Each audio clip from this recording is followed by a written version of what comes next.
Well, I think it's only appropriate as we come to you with a very special episode. And as you can see, the emotions speak high as one of the main reasons why we did this show and have done this show up and coming for a sixth year later on this month is because of the voice that you heard. Um, and while it's been a rough year, but certainly his memory moves and lasts on. And quite frankly, knowing him like we know him, he would still want us to do this show because he was one of our biggest supporters, if not the biggest supporter of this show. And as he would often say, and I quote, "If I didn't hear it on y'all show, I'm not believing it." And those were his exact words. If I don't hear from y'all, I'm not buying it. Or the group chat, like, hey, brothers, said I heard this. I need one of y'all to tell me, is it true? Or you will beat me to it, or I'll chime in, and then he'd be like, okay, so now I can feel a little bit better about it. But yeah, welcome to the 400th episode of the Mizzle Dub Show. It is quite the accomplishment, and certainly want to say thank you to our brother and Mr. Perneda for making this awesome banner. 400, good lord! Time flies, and I guess I'd like you to do 400 episodes, huh? Later on, later on next week, a week from yesterday, it'll be our official anniversary of our first episode of the Mizzle Dub Show, which actually takes place on a certain somebody's birthday that we know. Well, we got the way, but a lot of things have happened here. We've seen two clinches. About an hour ago, the Carolina Hurricanes, aka the Harvard Whalers, clinched their second Stanley Cup on the home ice of the Vegas Golden Knights as they shut out the Knights 3-0. Yeah. Congratulations to the Hurricanes. They certainly made the adjustments when they needed to. It seemed like once they changed from the goalies to put Bussy in the net, it changed everything, and the defense of the Hurricanes was just tremendous after the Game 4 loss in overtime, and they just did not. It's going good. How are you? Going pretty good. We're doing our 400th episode. Can't believe that we made it this far. But the greatest trophy in North American sports, the Stanley Cup, will once again be in the hands of the Carolina Hurricanes for the second time in their franchise history since moving from Hartford. So another Canadian team does not get to have it. No, we are now on year 33 of a Canadian team not hoisting Lord's Stanley Cup. That's crazy. That's going to change soon, though. I believe it's going to change. Well, Edmonton had two chances. They were there 2 years in a row. But we appreciate you. Thank you.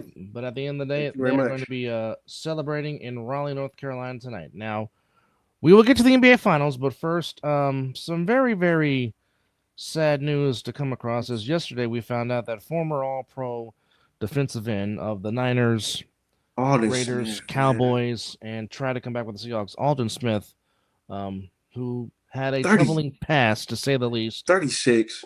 Passed away at the age of 36. Now, him, him and Little Big Brother are the same age. Yeah, which is odd, crazy to just even fathom.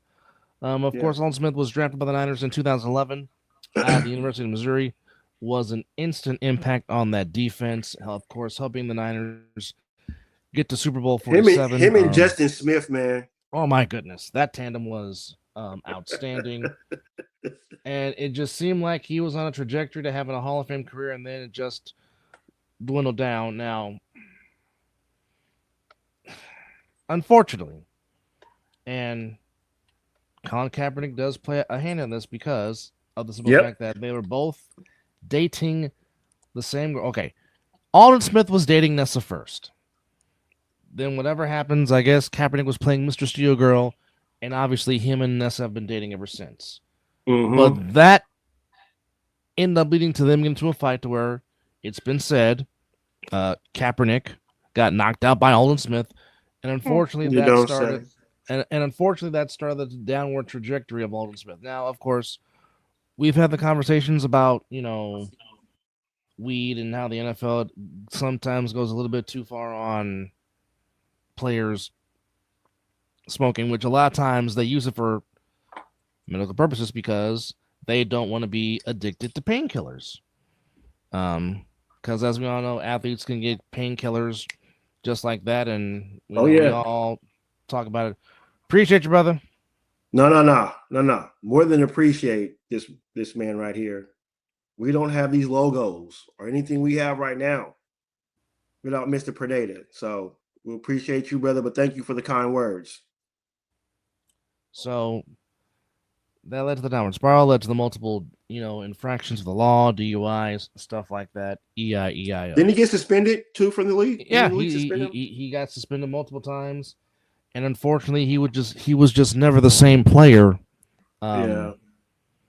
That he was when Yeah. he first came to the league. But it seemed like, reading the articles, that lately he was in a good place, he was in a good spot, and then to find out yesterday before God called him home, he was passing out pizzas to the homeless in Los Gatos, where a lot of football players live, and then the person he was helping pass out pizzas saw him slumped over, and somehow and somehow got a hold of his former teammate Anthony Dixon, who I guess lives not that far, and they did CPR, but unfortunately he was pronounced that. And all this was done because he started in the morning passing out pizza to the homeless, and then around noon is where they found him unresponsive in the Chevy truck, which is it's saddening because, like I said, the talent was there. Like what he did in his first 3 seasons was it's sad. It really is. I don't know about all that. We're trying to keep it positive on this situation that we're talking about right here. But it's a sad tale, and I mean it's not the first time to where 36, bro. 36. yeah. I mean, there's okay. I'm not just saying that 36. I mean, you can go at any age or anything like that. I'm just 36. Our brother passed at 36, and it's just Yeah, I mean it hits different when you feel like there's so much life left to give. absolutely. But there's just things that as I've said on more than one occasion, God has every right to take back what belongs to him, and when he wants his child home, whether we're ready or not, if God calls us home, he calls us home. So certainly to his teammates, and those that knew him best, certainly prayers and condolences out there. The Niners put out a great statement. And I forgot he played with Max. Yeah, Max gave him a nice little shout out. It was short lived, but he did play with Max. A short period of time. Yeah. Certainly most remember for sure than that, but he did play with the Raiders, also played with the Cowboys, tried to come back with the Seahawks before. Oh well, we all know his career, his fantastic career was with your organization. Oh, he did great. Correct. He did great things from our organization as well. I mean, he was a fantastic player. Even when they suspended him when he was with the Raiders that one time, but he was a good asset. Yeah, but once you get hit with that DV, the Raiders don't play. The Raiders do not play. Oh yeah, domestic DV. Violence. You gotta go. Yeah, you gotta go. You do that, you will not. And you will not wear the shield. And that's what cracks me up when they're saying that Tyreek Hill is going to come to the Raiders. No, he's not. He has domestic violence on his head, under him. He won't see the silver and black. Don't even think about it. Mark ain't going for that. Nope. Freddie B ain't going for that. They just had a foundation for his daughter. For the they donate money to the domestic violence. So there will be never anybody that does that. Al might have been dicks on a lot of things, but Al did not play domestic violence. He did not play. He did not play that, and Mark has continued that great tradition, and rightfully so. Well, Mark has continued every tradition that his dad has brought. That is true into the league. NFL, please forgive the organization. Mark has done everything right. Okay. We knew Al was a Maverick. Al was an old school. You're not going to tell him what to do with his own team. That's his money. He's going to do whatever you want to do. He told Oakland, fuck you. Then he told LA, fuck you. So, and then sued the league twice. Mark is not Al. Please give us an opportunity. Thank you. But just understand that if Al was still alive, I promise you, Al would have taken the Vegas deal because Al loved Vegas. So don't think it's coincide that Al would not in a no. Al would that's not why Vegas Mark anyway. gave the nod. That's why Mark gave the nod because Al loved Vegas just as well. He loved LA. That's why the Raiders went to LA because he loved the Clippers. So yeah. Of course, Dad's famous story about the Clippers. One day we have got to get the old man on here so we can tell that story. Yeah, our dad wanted to give Al Davis the business because he saw him at a Clipper game. So that means they were all sitting in the same section, the lower bowl. Well,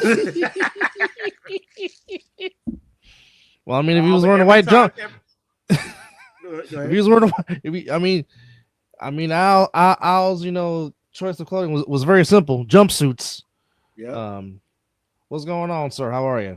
Hey, how you doing, man? Well, not much, man. We just enjoyed our 400th episode, reminiscing on certain things, talking about current events with sports and everything. We're gonna tap into basketball here pretty soon, which is still wild.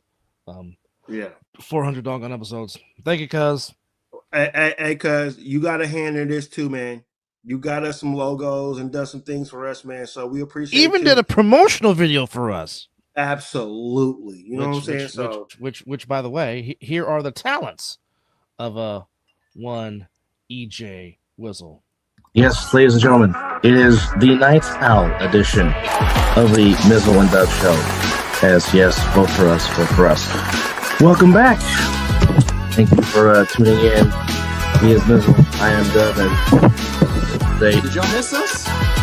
Because we missed you. Our apology. Oh, and we are live.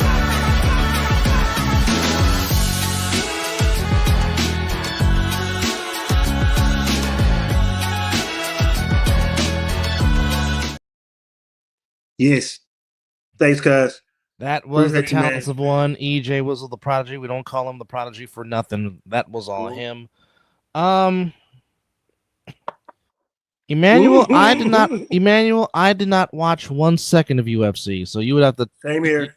You would have to tell me what happened. I was just because it was hosted by one president that I do not like. If it was Obama, maybe, you know what I'm saying. Different story, but here nor there. I was too busy watching the World Cup, the Stanley Cup, and the College World Series. Same. No, myself was all over the place. We appreciate you, man. Some of the things we don't have if it wasn't for you and JP. So we definitely appreciate you too. I always think about the quote that James every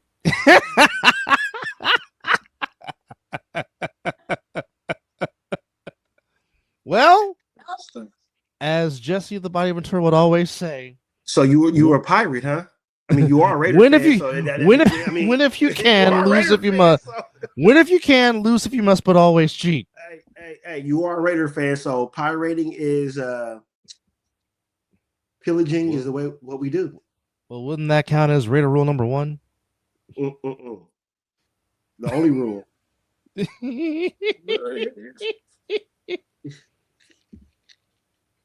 No, but I mean, definitely, we are not here with certainly the help and doors that were opened up for us, as we have told the story many times before. No, this show got started because of our family. They always come to us with sports questions, and we give it to them, and they know me and this man, my brother. We talk about sports all day, every day. I send him sports shit. He sends me sports shit. We talk about sports all day. He definitely does, indeed. Oh.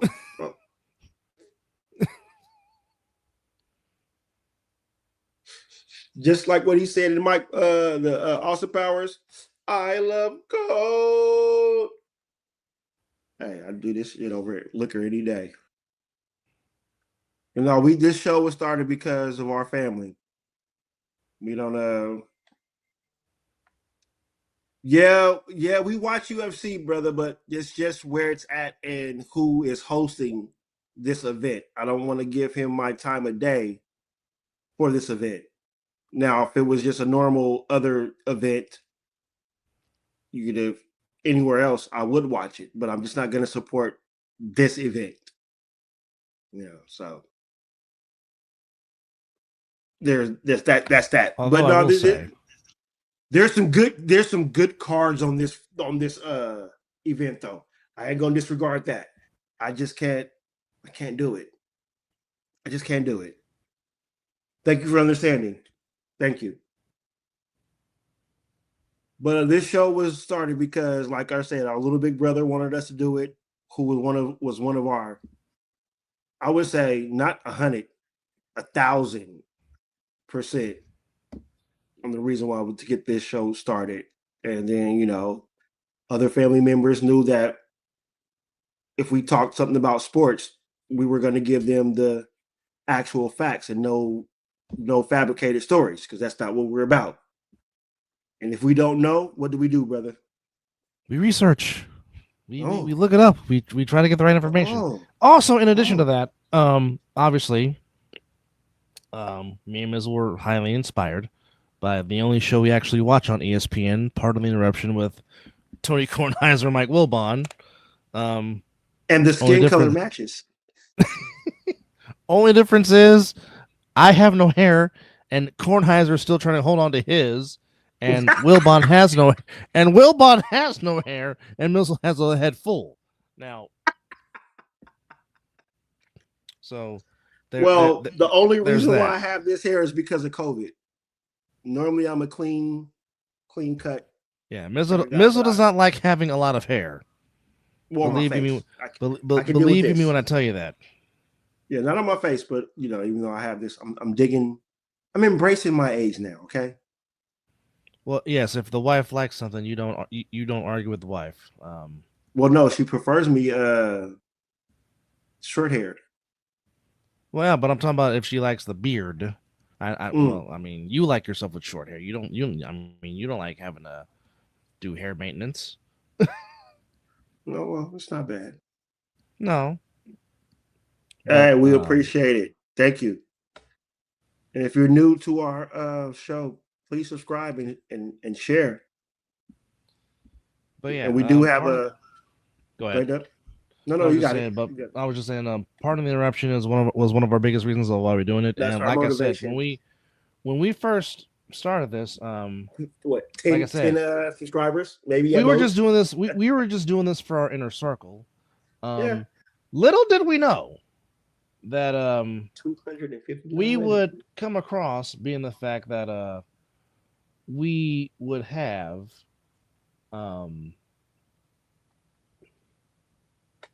we're at 259 right now. Yeah, having that, and then reaching places that we thought we would not reach. We made it to Africa. Holy hell. Africa. No, we are now at 260. Yes, we just gained one. We're now at 260. Whoever did that, this shot's for you. But we even made it as far as, as Africa, Canada. I know that's up north from us. But as far as yes. We are in the UK. The UK even likes us. Whoa. So we appreciate all our fans, our supporters. I don't call you guys fans. We call you guys supporters because you support the show and keep us going. But one thing we can tell you, football season, you're gonna get tired of us. Oh, you goddamn right. GOTDAMN, right. So you're gonna get a football preview show that could last about as good as 8 hours if we decide to do yes. Our longest one, we went over 6. Yeah. And then our very first one, we might as well could have called it the Corey Hammond Hour because Corey Oh Hammond my God! No, we're not gonna say Corey Hammond. kidnapped It the was show. it was Corey A. Smith who robbed that show. Which thank you And to shout out to Debo. Corey. Yeah, shout out to Yeah. Corey. We And love shouts Corey. to That's not a Ophis shout out. Jones, Yeah. Ophis of Asgard for coming up with the Corey A. Smith name. That was all him, It not wasn't us. Nope. Um. But no, we love Corey. No, Yes. No. We. he's a big supporter of our show as well, and a love big, Mr. Hammond. big love talking A7 football with him as well. Well, you just became very good friends with his wife. Hmm. The comment. No, What did I say? no, not you. What Emmanuel said. Oh, I just said he just became friends with your wife.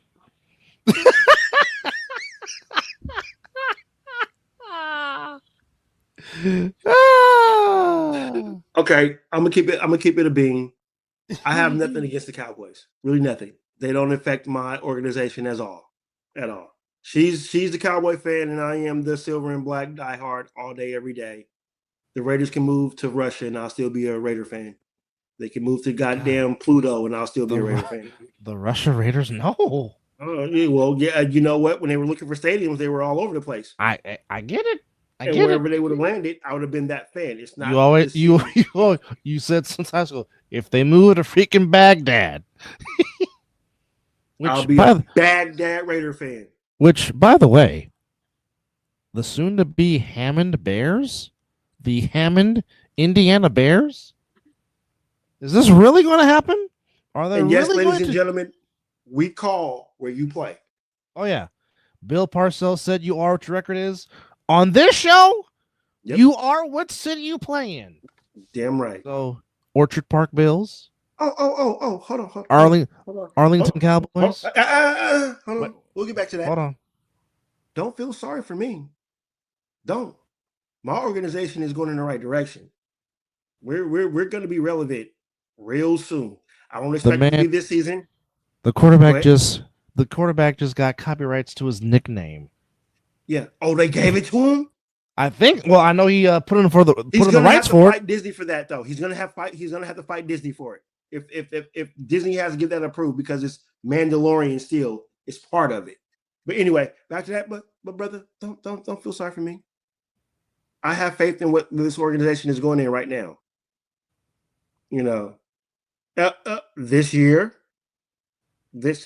don't tell me you're one of those type of Cowboy fans. Don't do it. Don't do it. Don't do it. This year, I will put my money, and as much as I hate to say this, and I have a beverage in my hand to say this, I will pick my brother's team to make it to the Super Bowl before the Cowboys get there. Heck, I picked the team that's hosting the stadium. The Rams? As it stands right now, they're my favorite to get there. When you add, I wholeheartedly agree. The quarterback does not make a team. It's all around. Gotta have a good defense. Gotta have an offensive line. Yada. But if you're saying your Cowboys are going to the Super Bowl, I'm gonna need you to FedEx me whatever the hell you're putting in your blunt cone or whatever. I need that immediately. No, I'm going with the Bertie Mac from Players Club immediately. I need that. I need that. He says, I need it now. And you know what? That's no shot against your team. I just think they're not ready to get there. There's way more teams. The Commanders will get there before your team gets there. That's like I say, there's no dig at your team. I say I have nothing. Yes, y'all did. Absolutely. Yes. That's still not gonna get you the Super Bowl. Still not gonna get you the Super Bowl. Not now. Not now. Great draft. Hell, my team had a great draft. I'm not gonna sit here and say they're going to the Super Bowl. They had a great free agency, great draft, but that's gonna take time. It's gonna take time. There's certain teams right now that are still above. Well, and I'm gonna tell you the reason why: the Commanders, because they're a way more established team right now than the Cowboys. I can even say the Eagles, even with their dysfunction that's going on right now. they can get there before the Cowboys because the Cowboys are still trying to find their help me out the word, brother. It's not identity because they do have an identity, but it's another word I'm trying to say. Like the Eagles, you know who the Eagles are. Something keeps holding back the Cowboys. And I don't know what it is. And I don't know what that is. And right now I don't know what that is. Because the talent is there. Absolutely. Like I said, they got some good players on defense. It's well, I mean, the NFL changes year after year. Yes. For people thinking that, I mean, it as we know, certainly in this age of free agency, it is very hard to win the Super Bowl, and it's very hard to sustain it. Like I said, the Chiefs. It almost took 20 years to have a repeat winner. In the Super Bowl. Which unfortunately, at the despise of me, was the doggone Chiefs because unfortunately it was they beat my team to go back to back. All of our episodes are saved. All episodes are in our archives. Archives. We'll come back with it. Just make sure you stay watching this. Like I said, it was on this show many years ago where me and him both said we're switching into basketball, where we said y'all are going to get annoyed with the San Antonio fundamentals. Even though they lost. But we said they will get there some way. Now, I'll tell you this. I mean, if we're going to dial into it real quick, I'll say this. If Greg Popovich was running that team on the floor, those mistakes that the Spurs made would have never happened. I promise you. You. Now, that said, credit has to be given to the New York Knickerbockers. Oh, they played the game from start to finish. I call this the rope-a-dope series. Because I mean they were down multiple times, and now we have highly praised. Appreciate you, sir. Yeah, appreciate you.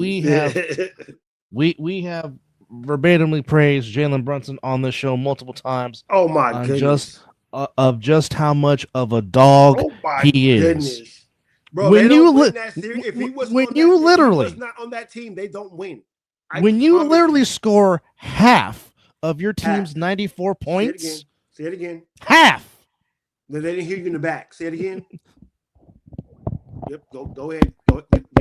There it is. That's what I wanted. Half.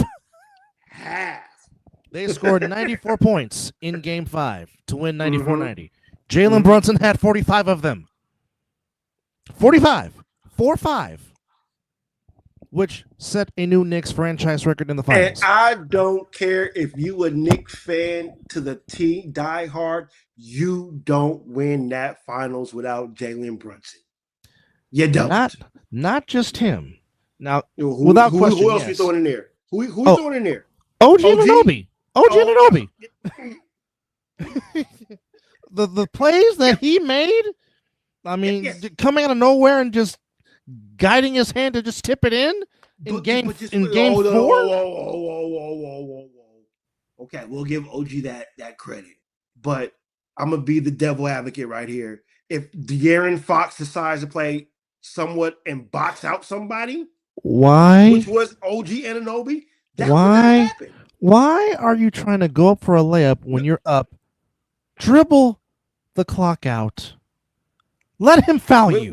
Let's respond to this. Yes, absolutely. They absolutely did. Because the Spurs should have been up 3 games to whatever, because they were up double digits in every game in this finals. Every game.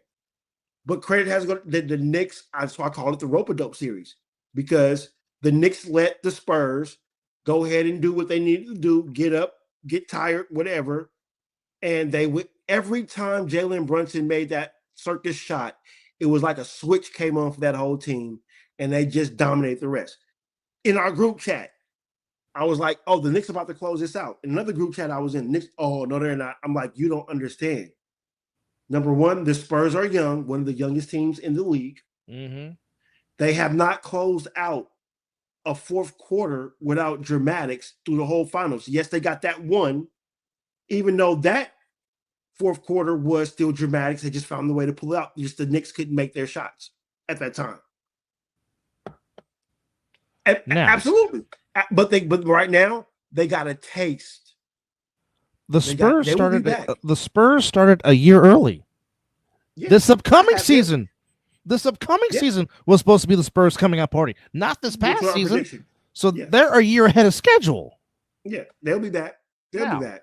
Now, for people, I guess we're now talking about the finals, bro. So now for people that are saying that Wemby is weak and all this, first off, shut up.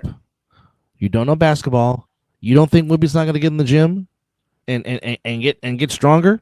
You're a jackass. Someone said that he is not a natural center, that he's a real point guard. I said, whoa. Because he doesn't have the build. He's not a what? Okay. I gave him the Rise face, bro. Let me shout out to Hendricks, Rice Hendricks. Shout out to him, which I know he's very happy being a Knicks fan. And he's celebrating for sure. Hey, shout out to all of New York, the boroughs and all that. Hey, like I said, records are meant to be broken. A championship was going to be given to them sometime soon. Or I'm legitimately happy for two people. Mm-hmm. I'm happy for Matt Ryan because he's lived there his whole life and has endured it. Big time Knicks fan. Happy for him. And then, as I said yesterday, our good buddy from Fairfield High, Mr. Gote, who has lived through the crap of being I gave him shit through high school being a Knicks fan. But I told him because like I said, I understand it because 9 years ago when our Warriors won for the first time in 40 years of all the crap that we went through as Warrior fans, I understand it. Look here, you couldn't tell me shit. I walked around that whole first time the Warriors won a championship. You see what's above my head. That's how real it is. Understand. And I tell you, as soon as my Sixers win one, it'll be the same damn thing. So, but again, I want to say this though. The only thing I don't appreciate what happened, what was going on in New York, is how you treated the Spurs fans. That's no. And here's another reason why the San Antonio Fundamentals is the best ran organization in North American sports. This is why. Talk to him, brother. Because the Spurs easily could have been petty like everybody else and not let the Knicks fans come into the arena. But they said, no, you are welcome. Again, that is another reason why the San Antonio Spurs is the best ran damn sports organization in North American professional sports. Like I said, if you want to learn how to be an owner and run an organization, you spend a season in San Antonio, and watch what they do. I was going to say, you speaking blasphemy if you say Sacramento. No. Speaking of Sacramento, hey, Kings fans. How do you feel? Mike Brown was not the problem. And look at Mike Brown now. Hey. Mike Brown now has 5 rings. Mike Brown now has 5 rings, but now he's got one as being the head guy. Absolutely. And you guys should be sending De'Aaron Fox roses because he's the reason why. Though. He's the MVP. He's the MVP. And by the way, folks, just in case you forgot, and oh shit. Mike Brown comes from the Greg Popovich coaching tree because he was on Popovich's staff when the Spurs won the title in 2003, and he was there for 4 years under Greg Popovich. I rest my case. And how did the Knicks play? Like a Popovich ran fucking team.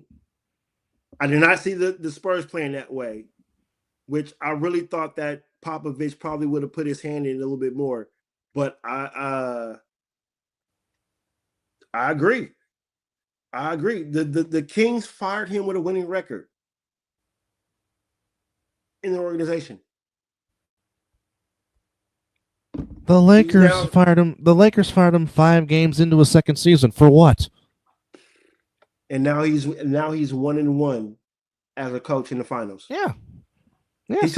He took LeBron to his very first finals. Yeah. And lost a team lost to what team that he just beat? The Spurs. But who was coaching that though? Popovich. Mr. Popovich, yes. You know what I'm saying? Again, that team had no business getting to the finals.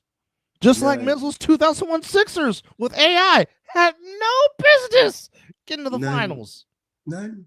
And just to add insult to injury, because we've talked about as much as we can't stand Lakers, that 2000-2001 Lakers team, one of the greatest postseason nobody was beating that squad of all time. Nobody from the East was beating that squad. But Iverson said, "You ain't gonna go perfect. We gonna get one game." And he made a statement that one game, dropping 48. He took game one, dropping 48. And then Shaq said enough. He's like, "Kobe, give me the ball. Pass the ball, Kobe." Bro. Aaron McKee.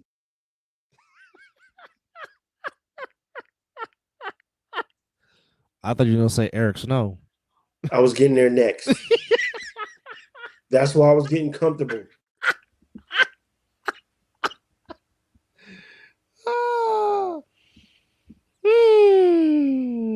Aaron McKee and Snow. Who else was on that damn team? Dikembe Mutombo.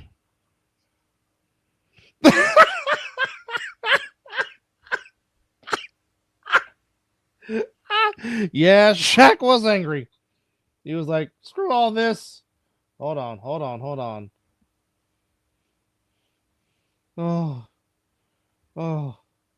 Oh, baby.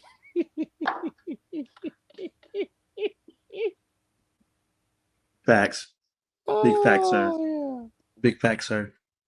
I had confidence in the game when we took game one, but when I saw game two, I'm like, oh shit. And keep this in mind, folks. Oh shit. Philly went 56-26 for that season, which is a very damn good record. Yeah. But okay. Yeah. Here's the roster, folks. Okay. Oh shit. No, they shouldn't have. Okay. Raja Bell. Oh, Should I play taps right now too? No, don't you do that. Don't you send me into more fields than I am right now. We were still goddamn teenagers when that shit happened. Don't Raja do it. Bell. Okay. Oh God. Rodney Buford. Matt Geiger. Now, I loved him because he played hard. One of my all-time favorite Warriors, Tyrone Hill. Of course, Allen Iverson. Jermaine Jones. I totally forgot Tony Kukoc was on this team. George Lynch. Todd McCullough. Mad Max himself, Vernon Maxwell.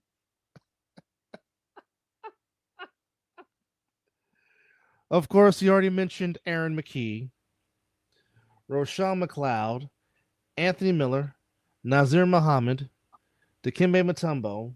Stop. Kevin Ollie, yes, the same Kevin Ollie that led UConn to a national championship as head basketball coach. That same Kevin Ollie, yes. Theo Ratliff.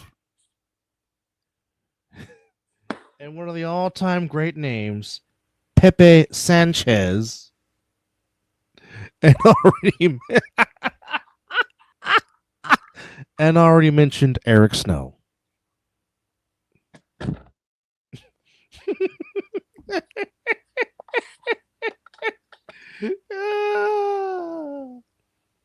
And that team went to the NBA Finals and won a game and spoiled the Lakers' chance for a perfect run in the postseason. Oh. And I'm crying inside, and nobody knows it but me. Oh, I know it.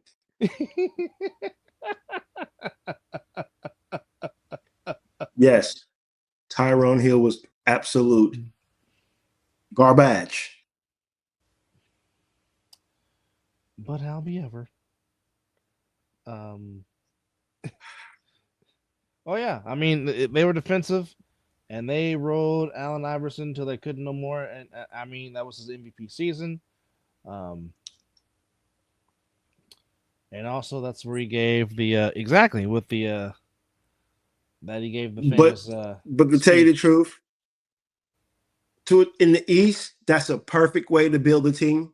Oh yeah, Build a team around a score and just be defensive. But you're not going to be a Western Conference team with that mentality. It's not. It's just not going to happen. and you know the irony is because in the 80s and 90s, it was always Eastern Conference. You play defense. Yep. Western Conference, you run that damn scoreboard up till the lights come off. And that was always the great contrast in styles when you had Lakers versus Celtics or Lakers versus Sixers or Lakers versus Pistons. Yeah. In the finals in the 80s. Yep, that was also that same season. Practice. There we go. Not a game. Not a game. Not a game. Talking about practice, man. Talking about practice.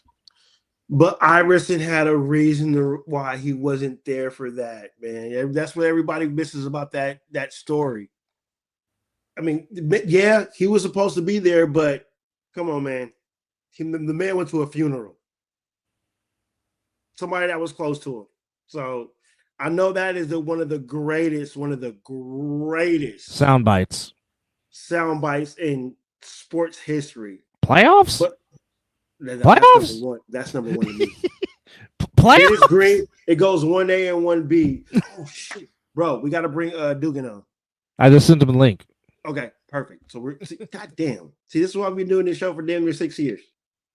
we think this, but you got to think about when he said that, and the reason why he said that, he was pissed off because he went to a funeral. It ain't like he fucked off practice to go to gambling. That was one of his high school teammates, if I'm not mistaken, was it not? It don't matter. But yes, it could have been, but it don't matter. He went to a funeral. He didn't go somewhere. He didn't go James Harden strip club. Which, by the way, James Harden, you're a jackass. He's a dick. Yes. He didn't Michael Jordan and go gamble.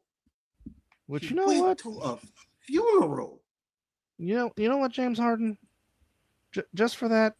What are we giving him? Now, we do need one for basketball because we just came up with one for baseball, the Jose Canseco Award. But damn it, James Harden, just because you get the damn award. You get the award. Damn it, well fucking deserved. Yes. Well, heck, we might call the basketball. Heck, we might call the basketball award the James Harden Award, for crying out loud. No. If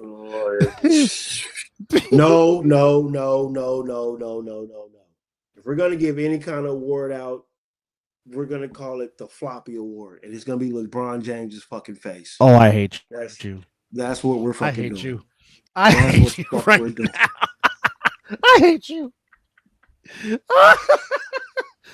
To which, if Ophis of Asgard is watching this, he probably nods in approval. I'm sure. Oh, he gives the toesies, the feet, the thumbs up, everything. Everything.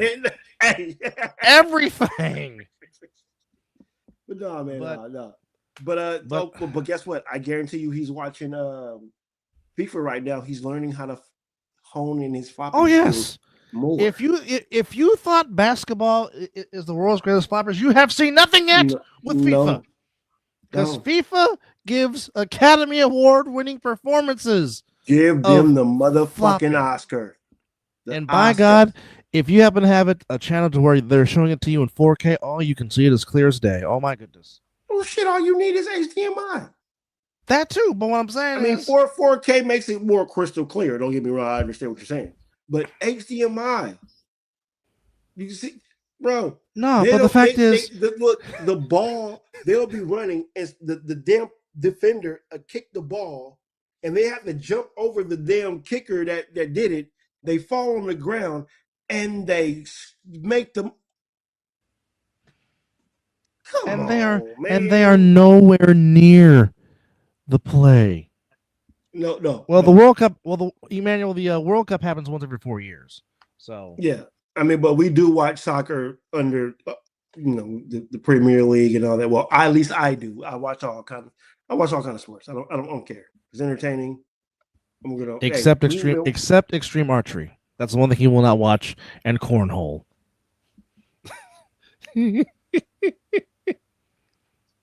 And the other sport that we commentate and do a show for cannot even sniff the Ocho. But okay, but not just that. Extreme pillow fighting can get on ESPN. Pillow fighting? You said extreme fucking. That's what they call it. Bro. Extreme pillow fighting. Yeah, I understand that, but extreme fucking archery, bro. That's archery is you shoot at like a fucking board, but now we got extreme archery shooting at other players, and you hit them, you get points. And there's a fucking football with no pads and no helmets. Yes. oh, they are going crazy in Raleigh, North Carolina. Yes, the Ocho. I guess they are. Sir, we do. Well, my brother is one of the voices of the A7FL Nevada. Yeah, I do play-by-play for the Nevada division, which, by the way, again, another congratulations to the Las Vegas Insomniacs. 3 championships in 4 years. It has become a modern-day dynasty in the A7 now. But they just have YouTube. Yes. But pillow fighting is on the Ocho. But yet archery is on the Ocho. But yet, Mike Tomlin gave the A7FL a shout out. Pat McAfee clipped some of the stuff on his show, but kickball can make it onto ESPN. Kickball, professional kickball. But hey, I digress. I mean, what more can you say? In the meantime, things getting in the nitty gritty in Omaha, Nebraska, as the Final 8 Abs to win the College World Series. So we'll just go down what has gone down so far. Do we have games tomorrow morning? Yes, we do. I'll watch that. I do. That's entertaining. But no, that shit is the most funniest shit in the world. Somebody slap that shit out of somebody. No, but the Oklahoma roll, whatever that show is called, where they do the Oklahoma drill, where you got 2 guys running into each other with a football. Oh, with the big boys. Mm-hmm. That would be seen on IG. Oh yeah. That. All right. So Friday, baptized in that. Yeah. So Friday it got all started. West Virginia beat Troy 7-5. North Carolina beat Ole Miss 6-2. Then yesterday, Oklahoma shuts out Alabama 9-0, and the Georgia Bulldogs romp Texas 7-1. Then today, Troy sent Ole Miss home with a 12-8 win, so Troy is still in it. And then North Carolina beat West Virginia 5-2. So it's double elimination. But like I said, the Troy Ole Miss game was elimination, so Ole Miss is going home. So you need to tell me that the Ole Miss Rebels my second home is going home. They're done. Mississippi. They're done. They are done. Now, damn. Tomorrow, which I'm sure Mr. Perdetta will be watching if he's not working. Now this is an elimination game between Texas and Alabama. That's at 11 a.m. That's at 11 a.m. on ESPN. Loser of that goes home, and then the nightcap at 4 p.m. will be Georgia, who of course is the number 3rd ranked team in the country. They'll take on Oklahoma. So are you pulling for Georgia? Well, I am because they're playing Oklahoma. Are you just their football program, or are you just a Georgia? No. I strictly football. Like, I really don't have a college baseball team because there's a lot of good programs that I like. So, are you like me, root for just the Bay Area teams, or when it comes to the College World Series? I do have a little skin in the game when it comes to Florida State and North Carolina, because I do like the college basketball team and I do like the football team when it comes to those programs. So now, when it comes to college baseball, I mean, I do root for UNLV, but they never can seem to get to the tournament. I do like Cal State Fullerton. Yes. Now when they get when they get in, I cheer for them. Yeah. Or if Cal or Stanford gets in, I cheer for them. Yes. or no team from Southern California. So no LA sports. That will never happen. No LA sport. Maybe the only LA sports team I'll root for is Pepperdine, because Pepperdine has a good college baseball program too. That's about it. Because I mean, I don't mind. They reside in Southern California. No, I know, but Malibu's beautiful. It really is. Okay, well, I'm not gonna root for a team because their city is beautiful. Yes, Malibu is fantastic. Don't get me wrong, but it's a Southern California team. Now I do root for Oregon State because Oregon State has had a very good program. They do. I do root for Arizona State because they have a good college baseball program. Of course, Barry Bonds and Reggie Jackson went to ASU. Come on now. Enough said. Arizona, and plus they're your neighbor, so that makes sense. Arizona has a good baseball program, so I root for them. Yes. The 1 year that Fresno State took it, I rooted for them because they were a great. Well, they're Bay Area. Well, they're Central, they're but you know, California. They're Northern California. Like if Sac State or Davis made it, I would root for them because you know they're in the area. I don't know about Sacramento. Now that Coach Carter's coaching Sac State, I will pay attention. The football team? Oh, yes, wholeheartedly they got my support. Yeah. Yes. We have a connection to the Sac State coach. But joining us to get back into the swing of the NBA, our very good friend, our very good brethren, and our basketball insider, or as he likes to call himself, your friendly neighborhood Steve, Mr. Steve Dugan, and of course. Oh shit! Well, he lost that, but I'll bring Dugan on. But damn, right? Already, right when I get in, Dub is leaving us already. Damn, it happens. And once he get back, he'll have his little 2 cents to say. But welcome back to the show, brother. How the hell as Steve gets put on, I get kicked out? What the hell? Wait, in mid-sentence of introducing him. Yes. While giving Steve his proper introduction. You know what, technology, you know what? Anyhow, Steve. That doesn't Sky be doing you. That doesn't Sky be doing you wrong, man. Good to see you, brethren. So I mean, we were, just talking about how the Knicks absolutely earned this and how the Spurs started a year early. But here's something I really want to pinpoint on, and I got you on, and I'm glad you on here now, because some people fail to understand, and they want to say Wemby's this and Wemby's that.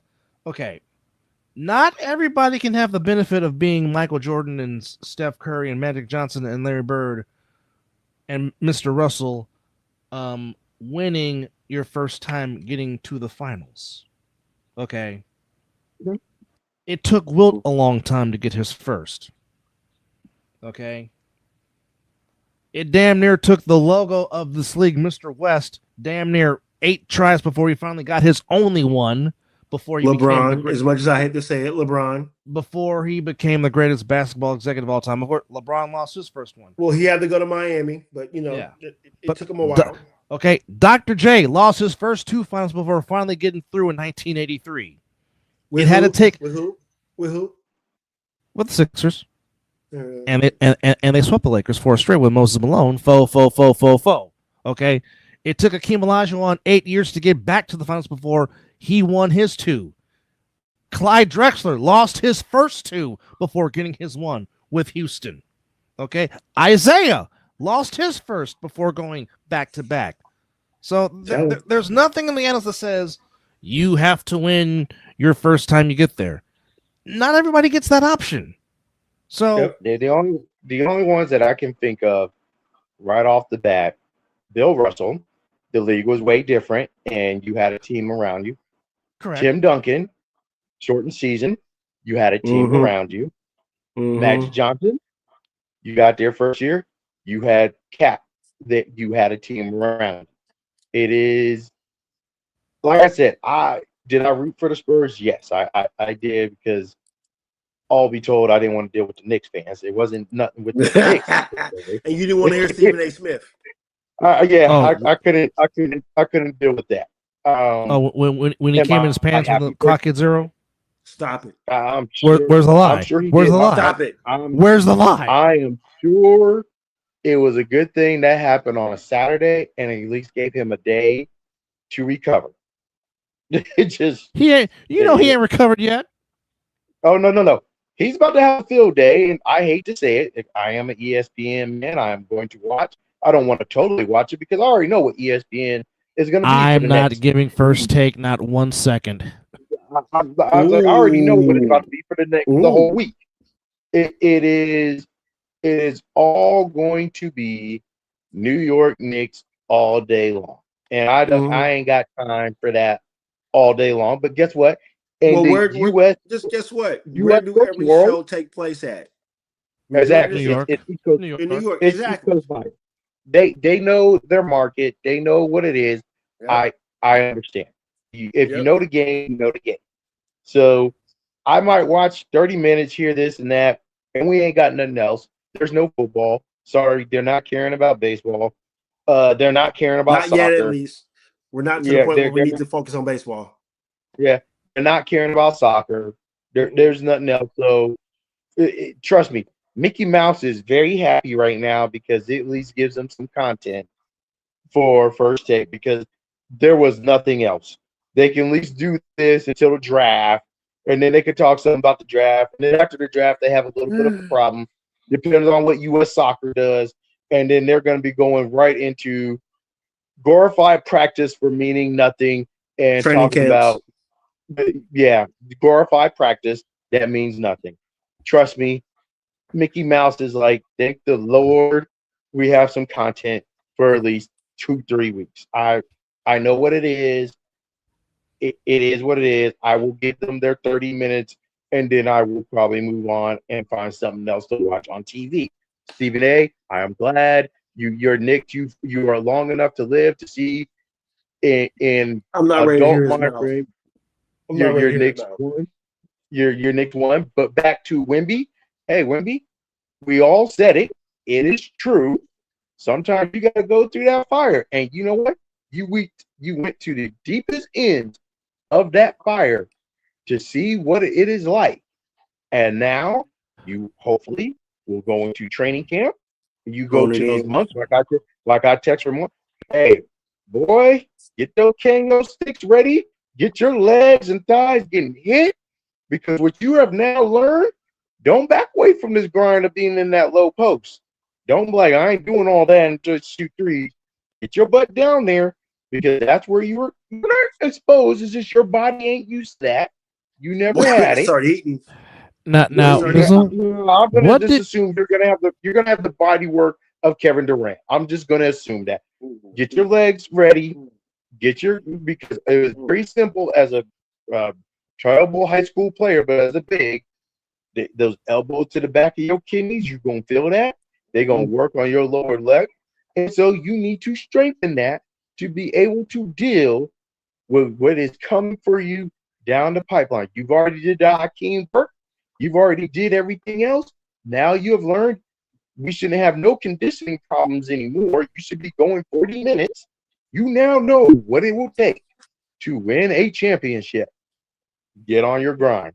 But Mizzle, what is it that you said that the Spurs should have done in Game 4 at halftime? You told Wemby, get your ass on that low post. Didn't you say that? I said that and stop shooting all those threes. The threes were going to, because you know what, they were playing like they were losing. Like I get that mentality. Like, okay, we should play the game like we're losing, so or we're like down by some points or something, whatever. But to control the clock, you should have been running everything down low. You should have been running it.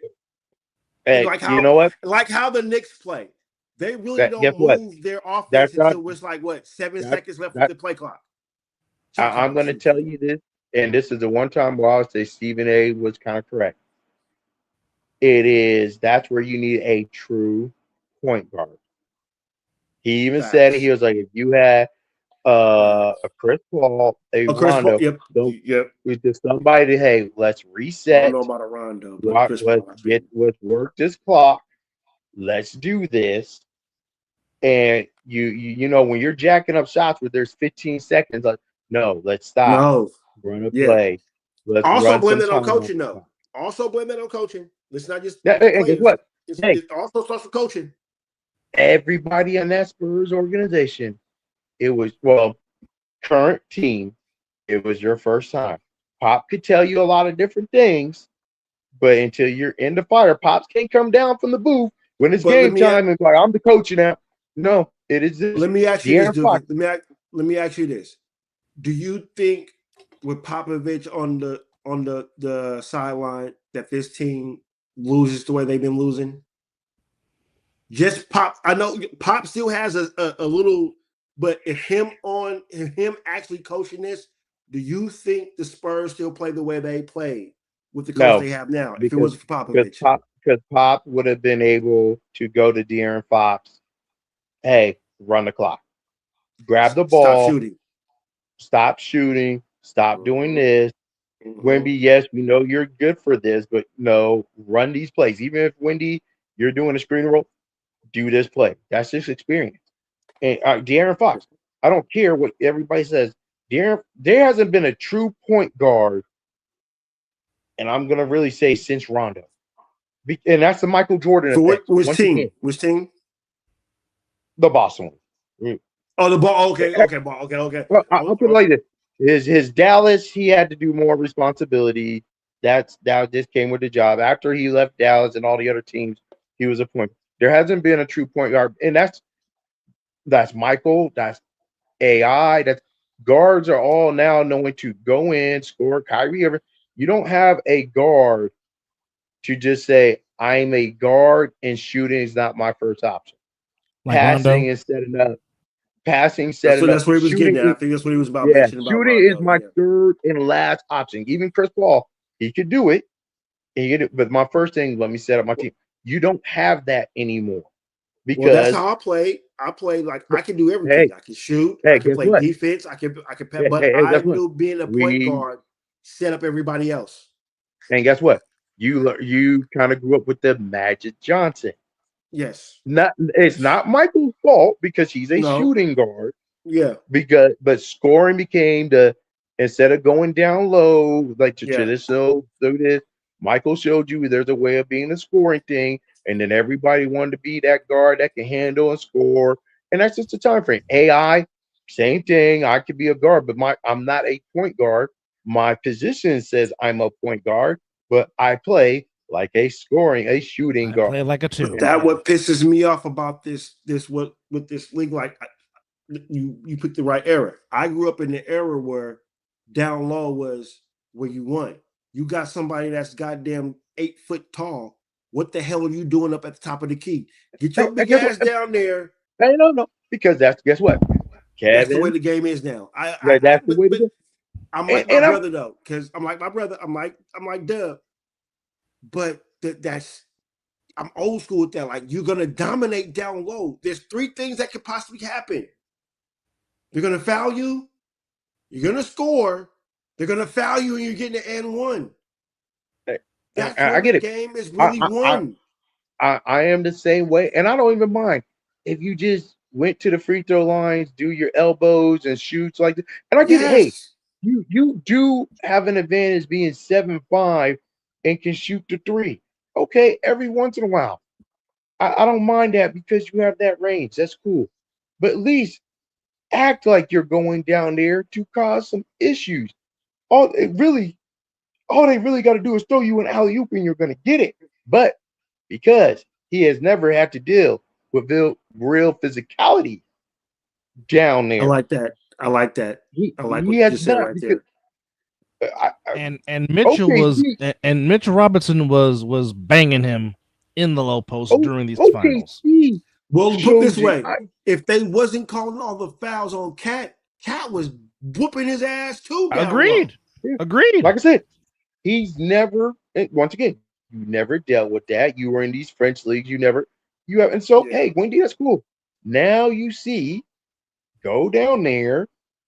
You gotta be down there a few times in the quarter to sell everything else. Like I said, you have the guards that can do everything. Even if you're just down there as just a distraction, they have to put somebody there. Even if we do a lob, you don't catch the lob, you're getting fouled. You have to be able to take that. But you know what? The way he grew up, that hasn't been the NBA. Yeah. When was the last time we had a true center? Even oh my God, I'm thinking Shaq. Milwaukee. Shaq is like Shaq. I think Shaq is the last one that has been the real yeah. perennial. Cause Yao Ming tried, but Yao Ming what's his dude from Milwaukee? I can't think right now. Giannis? Giannis. He doesn't even go down low, but I give him credit. No. He sets up at the key and then runs in because he's more physical. Okay, Wimby, you could do that. That's fine. Hey, brother, right here is on point with every comment that he's been chiming in with. I know. I haven't read him. I've seen him, but he's been saying some stuff. Yeah, I know you're true, but he's been pretty much on point though. There's no real.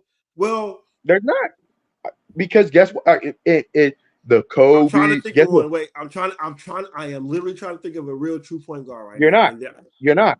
Chris Paul was the last. That's why they call him the point guard. Chris Paul, and Chris I would say Rondo. The literally last. Rondo, I would give Rondo because guess what? It's all been scoring. It's all the Kobe, and then after Kobe, Steph Curry, the greatest shooter. He's practiced that. That might just be. That ain't even something you can practice. That is just God-given talent. Mm-hmm. But guess what? The greatest shooter God ever created. Everybody wants to be a shooter. James Harden wants to be a shooter. You don't have anybody that just sits there and says, "No, I'm not going to shoot. I'm going to pass the ball. I'm going to do," because that's not. Because guess what? The way you get money is to be that scorer. Shoot the J. Yeah. Shoot it. Well, look, my NJB coach. Credit. Look, my NJB coach said, "You're a great. You can score, but you're a point guard. Let's set things up. Blah blah blah blah. I can score. Don't get me wrong. I get mine." But he was like, "Let's set things up. Let's be," and that's where I became that point guard. Like I'd rather see my team score, except the one time. What? Oh well. You talking about what pops at Fairfield High? Where he literally cussing me out from the stands for not scoring. Yes. Which I probably would have made the shot if I pulled it up because I was. You would have. But I saw my teammate cutting to the basket, and I decided to drop a dime, and because I already made the person guarding me look stupid. So it's like, you know what, drop a dime, make it look better. He needed to pick up his draws after that because man. Dub was at the game. In a center? I think it wasn't a guard. I'm pretty sure it wasn't a guard that led the league in assists. We can look at it up. I feel like Jokic may have gotten that one. You could be right. I'm on the iPad looking it up right now. Okay. All right. So our brother got it, but it wasn't a guard. I think it wasn't a guard. I guarantee you it ain't a guard. Oh wait, you know what? It may have been the ball boy that I don't believe in, but whatever. He may have been able to edge something out.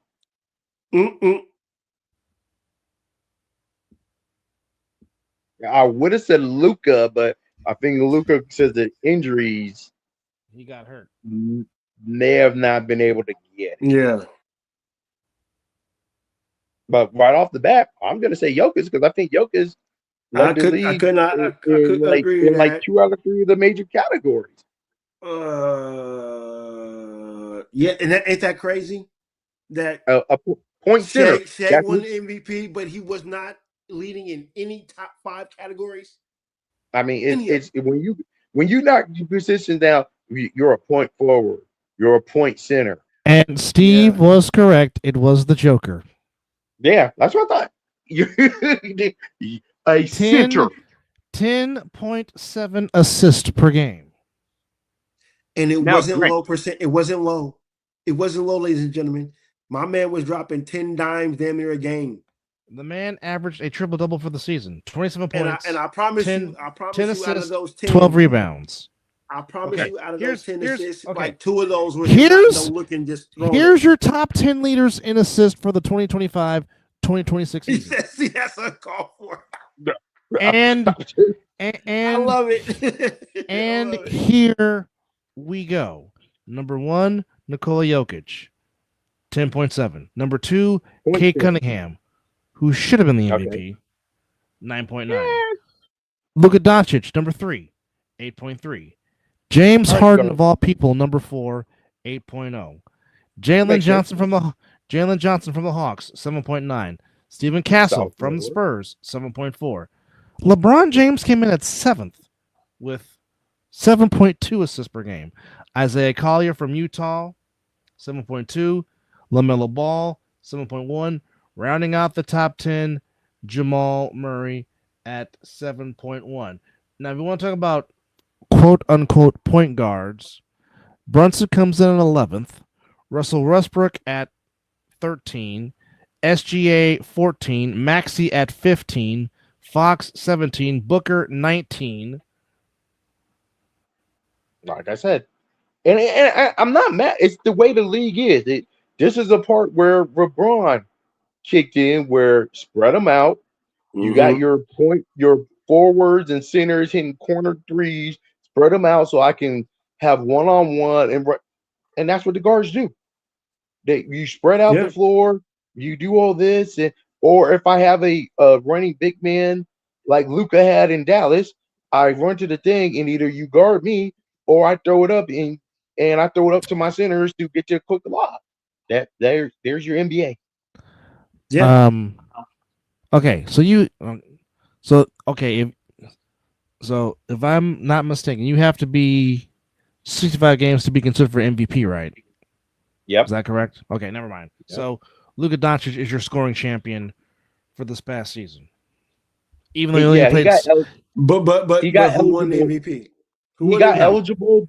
He got eligible because a couple of the games that he missed was due to the birth of his child. So the NBA was like, okay, we're not going to count that against you. And the same thing with Kate Cunningham. They put him back into the MVP race. Yeah, they looked over some things. Yeah, that were like, okay, this ain't like you injury or this and that. This is unusual circumstances. Ooh. What sport are you watching? Right. No, I was watching.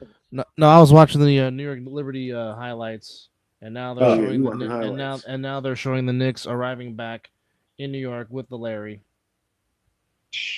They got that flight. Well deserved. They got that first flight out of San Antonio and got out there to get to New York. Got the hell up out of there. But you know what though? I really am happy for Mike Breen, who's been a lifelong New Yorker. Actually gets a ring, even though he was the national guy. I'm glad that Marv Albert got to see them win it one more time before he heads to the heavens. Was glad to see Walt Clyde Frazier, who has been doing Knicks games for a long time, do it. You literally saw the tears of joy in Oakley's eyes and Patrick Ewing's eyes. Yeah. Because shame on Dolan. The shame on Dolan for not letting him to be at the damn games in New don't York. like the fact that James Dolan is a championship owner. I really don't. I mean, he's a douche. It kind of comes back on Dolan because Dolan probably didn't want Charles Oakley to have that fun. And guess what? Big shout out Charles Oakley got to be there and celebrate. Mm-hmm. Well, yeah, it was in San Antonio. He was there. Yeah, because Charles Oakley would have knocked James Dolan the heck out. Like, really? But here's my thing. How does an MSG security guard don't know who the hell Patrick Ewing is when his name is all up in the doggone garden? Hello, his jersey is hanging in the rafters. Hey, dude, I don't know how old that guard is, but you know, I know. Go ahead. Pat, it's been a while. You got to think. Pat was around almost. It's 35, 40 plus years. But you don't know that face, bro. Bro, you don't know that face. Hey. Okay, so you know, okay. Security. We didn't say he was a Knicks fan. Let me just tell you this. Listen to this. I know somebody that would have a full-fledged conversation at a bar with E40 and did not know they was talking to E40. That almost might be me if I didn't know. I mean, if I was looking at my twin, that could have been me. You know, I ain't the biggest. Not just that. Come on, bro. You know, if you not just that. This person also did not know who Chris Mullin was. Okay, that might just be a person that don't know sports. But they listen to his music. Yeah. Yeah. Hey, like I said, E40 might have to be able to I might be able to look and say, I think that's it. And if I see the 6-wicket chain, then I can go ahead and say. Bro, but the conversation was not like 5 minutes under. It was like a good conversation. He did not know he was talking to motherfucking E40. I'm like, bro, you didn't know you were talking to E40? Come on, man. I'm not even And gonna this is ask. before and this is before he became the slim version entrepreneur E40. This is when he was still Vallejo just dropping tapes and albums. Sahab. I'm not gonna ask. From the Bay Area. They're from the Bay Area. They know his music. It ain't like you ain't heard his music and you were sitting next to him like, oh shit, I was next to this person. You know. Due to the public, we are not going to incriminate whoever this person is. That's why I have not said a name. But yeah, I'll just leave that alone. I believe some people who are watching this may know who this person is, and we're just going to leave it at that. Yes. Yeah. Word names don't need to be spoken. Now, let me just run this by you real quick, brothers, because this is a very interesting thing.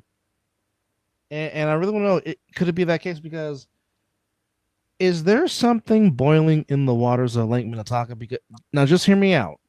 We're in Minnesota. Okay.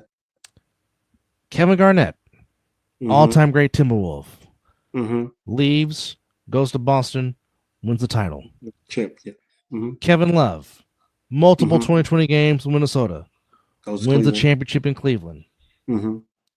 Andrew Wiggins, who we have said many times on this show, without him, we don't beat Boston in 2022.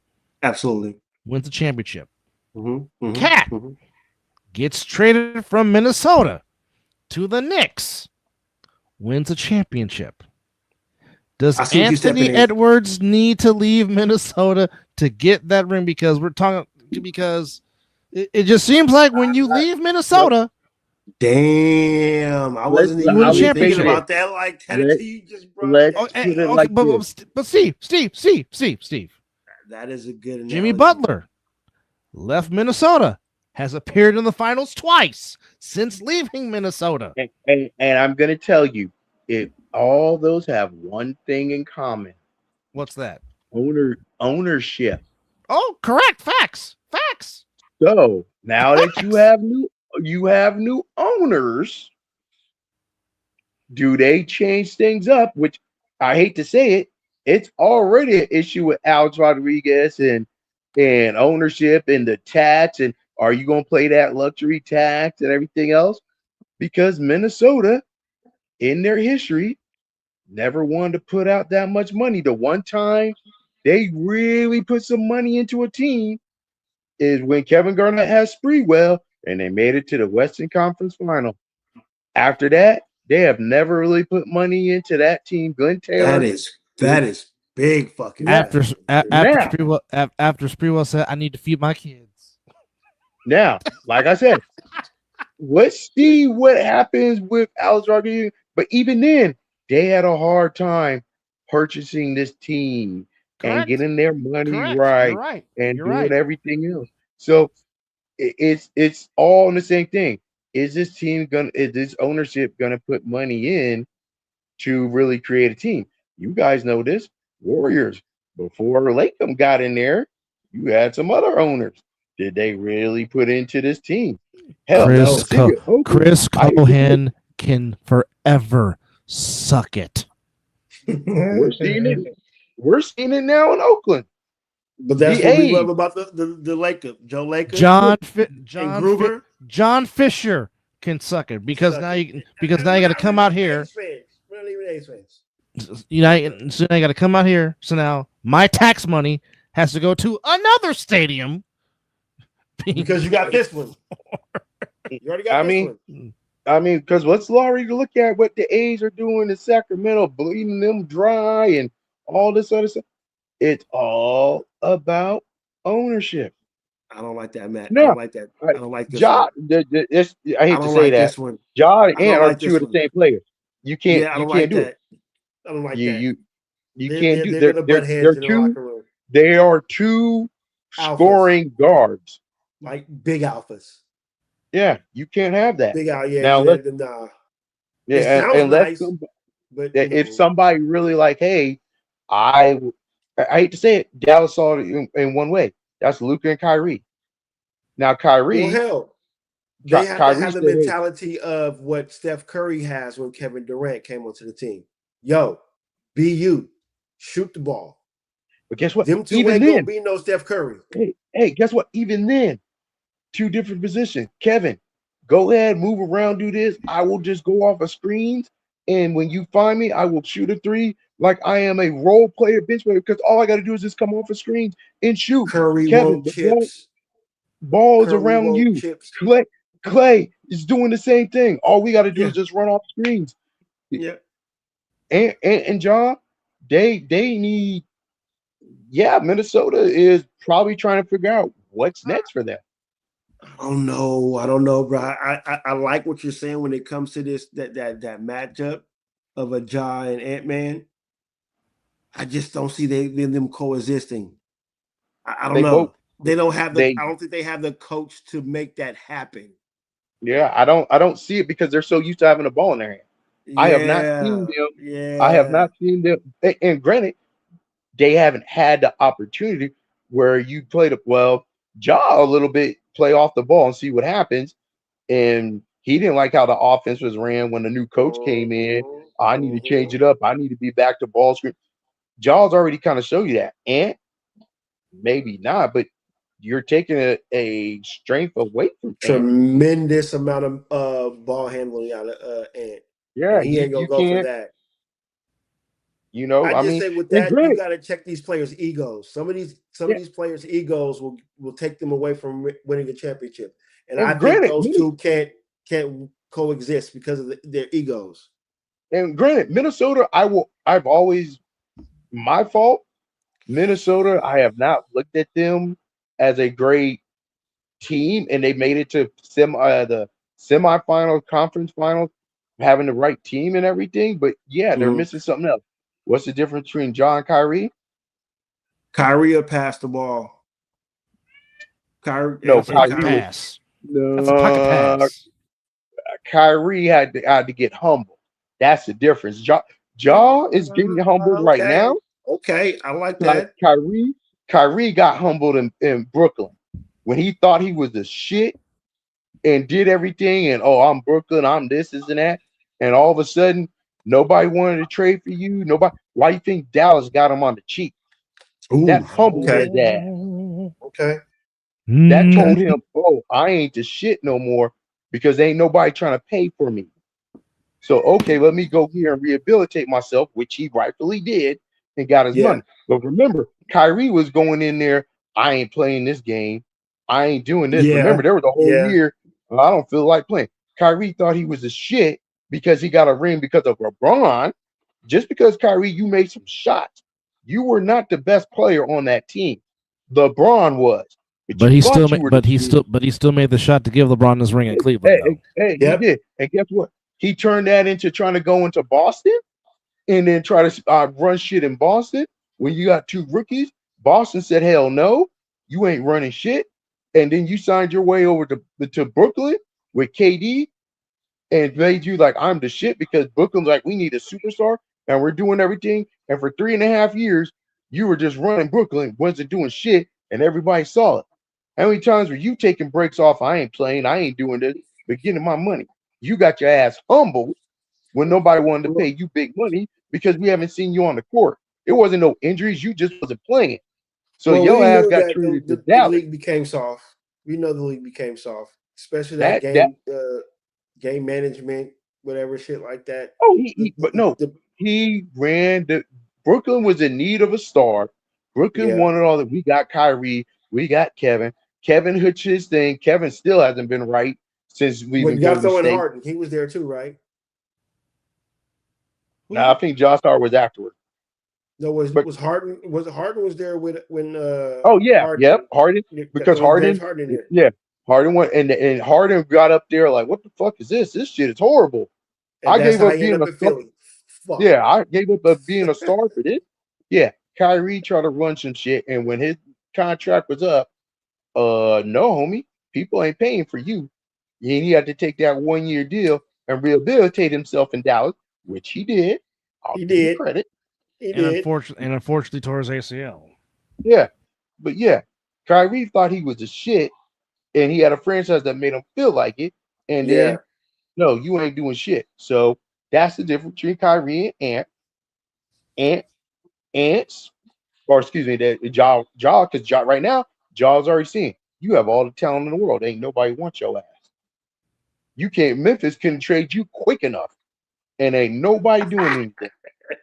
So now we're gonna sit here over the summer and figure out what's about to happen to your ass.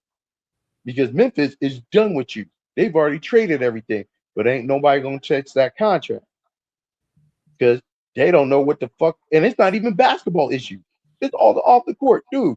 Why are you fucking playing with guns? Why the fuck you doing this shit? Nigga, shut the fuck up. You've already got suspended. Stop it before you lose your goddamn money. Go talk Well, to that's some James expert. Harden right now. Shit, that's James Harden. Go talk to some expert. Where's Monte Ellis? Go talk to. Stop doing Gilbert Arenas. I'm sorry. Go talk to his ass. You want to have guns everywhere? Go look at his ass. Motherfucker, the league will cut you. You will have this guaranteed contract. Will sit on your ass, and then that will be the end of you. And nigga, you go play in over in Europe. It's not the skills, it's the mentality. I'm not if I can't trust you with the way the league is now, $600 million.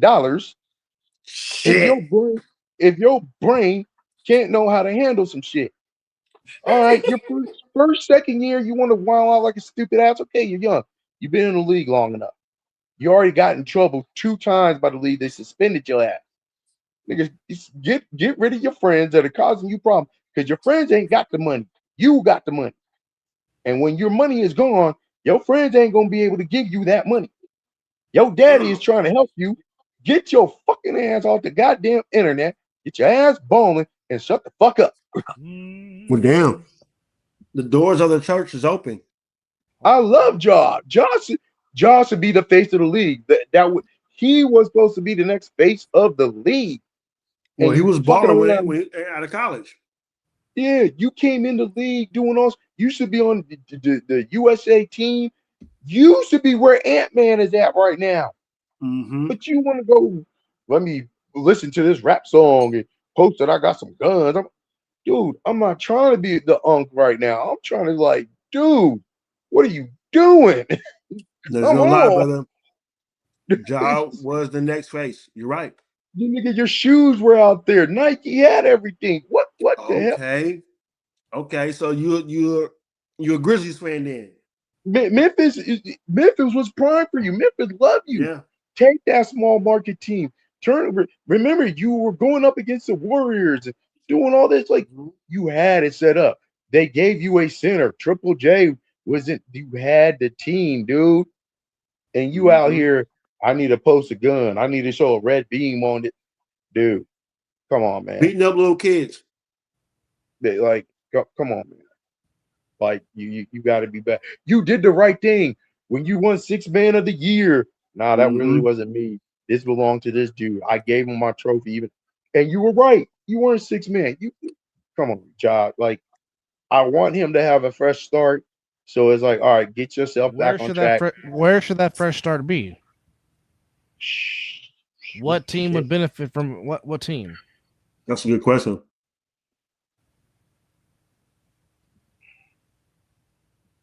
Want me to be truthful? Go ahead. Be truthful. Right off the top of my head, Golden State. Really? You think they need a big man more than that? You guys know it's coming. Steph ain't gonna be there. We know. You know. You gotta.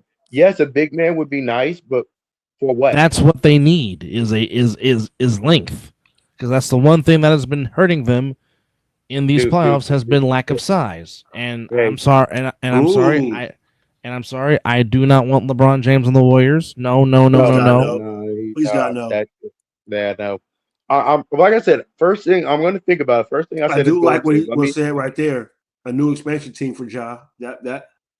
No, because you don't want him to be the leader. He needs to be around a veteran that can pull him and say, "Sit down. What the hell are you doing?" And I'm really trying. Okay, I see what you're saying. I see what you're saying. Houston, no. No. No. I'm going through. What's a veteran team? Miami would be nice. Miami's gonna get Giannis. I mean, are you calling that? Nice. Yeah, because New York. If New York's smart, you're not going for him now. Why would I do it? They don't need him. Because my thing is this: if Giannis goes to Miami and Bam becomes available, if I'm the Warriors, make a call for Bam right now. I agree with that one. I'm still trying to. Depending on how you do this, Boston. No, you're giving up. No, you're giving up Jaylen Brown. I will say. Okay, so you saying Jaylen Brown is going? Okay. Yeah, okay. If one of those two is leaving, I agree. It's Jaylen Brown for sure. It's Jaylen Brown, but like I said, you need somebody which I would choose out of between him and Tatum. I choose to take him over Tatum without question. Actually, no, I'm thinking, and this kind of goes along with Minnesota, but this might work a little better. Detroit. Ooh. Yes. Yes. Detroit. Yeah. You take the pressure off Cade Cunningham a little bit. Oh, absolutely. Yeah. Absolutely. Yeah. I think with the coaching there, Detroit might be the spot for him. I'm like I said, I'm running through the teams. You can't have him be the leader. He's gotta take a couple years, reassess. That's what Kyrie did with Dallas. You gotta reassess. Emmanuel, it's not that. I just think that Miami would offer up Bam to get Giannis. Has nothing yeah, he's gonna be a piece. Yeah, it has nothing to do with them. It has nothing to do with them not thinking they can't play. I just think if Pat Riley is serious about getting Giannis, Bam probably has to. Bam probably has to be part of that. They're trying to what? Hero. They're putting Hero. Really? They got to know. They will put They will put Tyree Hero and draft picks. Jaime. They have Bam. If it's up to Miami, they're keeping Bam. They're trying to. They're not. Okay. That would be smart. That would be smart. But who's your shooter? Who's going to shoot for you? Miami has no shooters. You just because you're training your best shooter. Hey, Miami, you know what Pat Riley would do? He try to figure shit. Hey. I am not one to question Pat Riley because Pat Riley is the second greatest executive next to Jerry West, who Pat learned from. So trust me. If there's anybody I trust making moves, it is the greatest hair in the NBA, Mr. Pat Riley. Let's get that clear right now. Miami will try to give up Tyler Hill. If you're Milwaukee, yes, you're trying to get Bam. But I don't think Miami's going to put Bam in that because that puts them back in the same position. They're not. You're trying to keep Bam and add Giannis to Bam. Oh, Bam is Mr. Number 83. That is my name for him. Bam is Mr. 83. They're trying to put those two together, and so they would give up scoring, this and that, and then you will look around the league to do something else. But yeah, for Ja, as I was thinking and everything, Detroit. I think Detroit would be the perfect spot for him. He needs to be around veterans. Maybe Indiana, but I don't trust Rick Carlisle that much. Him and Halliburton. Like I said, maybe. And like I said, even No, I'll give JB. I think I think he can control that. What do you think about Toronto? I think they would put him as a leadership. Scotty, what Scotty Bonds? Nah. Mm-hmm. I don't think it'd be nice because you'd be cold as hell and you shouldn't be able to do anything. But Toronto's a very nice city that, even though it's cold, you can be distracted.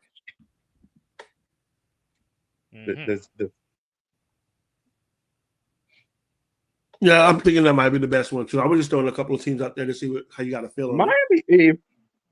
If you're not trying to look for Giannis, I'm not going to say no to that. Okay, because I know Pat Riley's going to really Eric. Yeah, he wouldn't be a leader on this team. But what do you think about Orlando?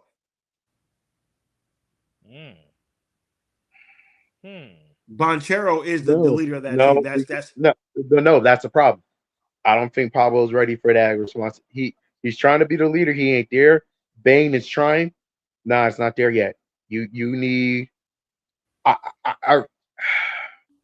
you need leadership from coaching and above. It ain't the players that are gonna. I mean, unless you got like a 10-year vet, but you need some strong coaching GM shit. Houston. If KD was there, yeah, but yes, but Houston doesn't need to break up their shit. Houston's has got to rival what they got. The only problem with Houston was they never adjust their point guard when that injury happened to what's his name? Fred VanVleet. They try to just ride out with it, and it didn't. This is true. They should have gotten a point guard at the trade deadline. Yeah, I understand why they didn't, because they knew that.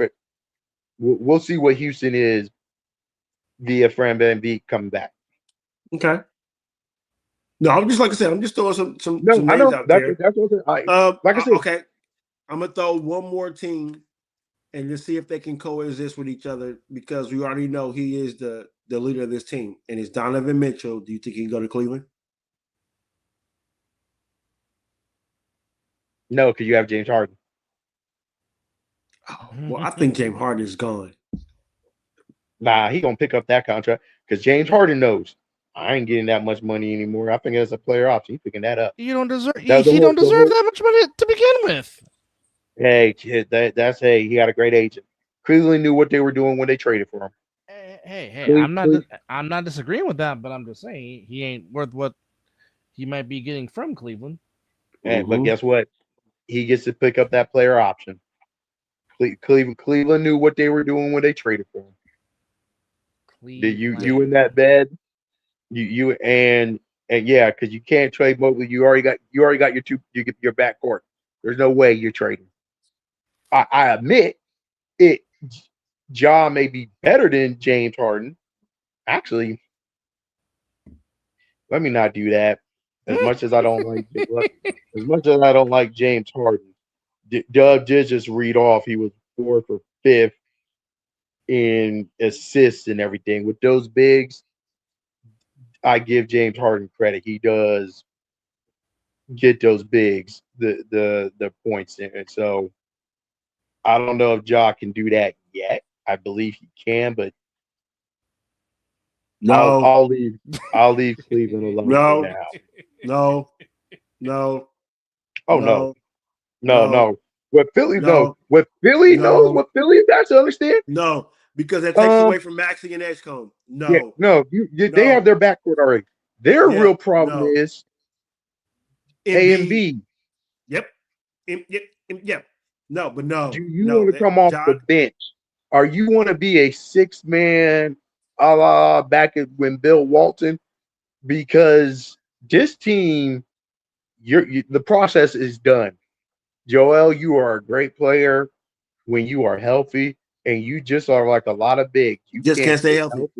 You can't say you're a Bill, you're a Sam, not Sam Donald, Brad Doherty, Greg Oden. You just a big. Hold up. I'll give MB more credit than AD. I ain't gonna insult MB that much. MB at least prove he can be an MVP. Let me not disrespect that man that much. That's good. That's good, Doogie. That's good. I like that.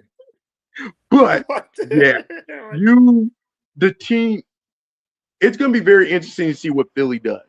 And I hope that your team is now set around your backcourt, which means you're going to focus on highlighting them. And that's going to be Embiid. We're not focused on you. Kind of like the Lakers did. Hey, we got Luka. Hey, LeBron. We ain't worried about as many 3-and-Ds as much. We're going to get a big man for Luka.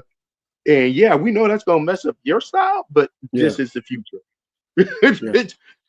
Embiid is still good for your team. It's just you're not the focus. And that might be good for you because you might only play 65 games. It's Maxey and Edgecombe. Yeah. The Edgecombe was just beyond what y'all expected, and we're running with them. And we do got some bench players too, though. So, and hey, Joel, you might still start. Just know that you might be running to the rim to catch lobs. You'll never understand that. We might throw it down to you every once and again just for the no, we're gonna throw you down low just for that, so people still look at you and you're Patrick and Akeem in their twilights. That's it. That's really what it is. Yeah.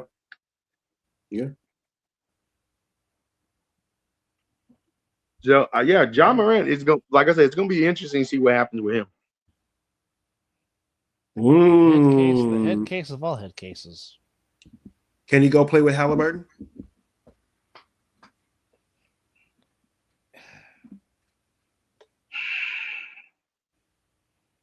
Steve, you have a question. Oh, I didn't see it. What was it? What is my favorite sport? Mm-hmm.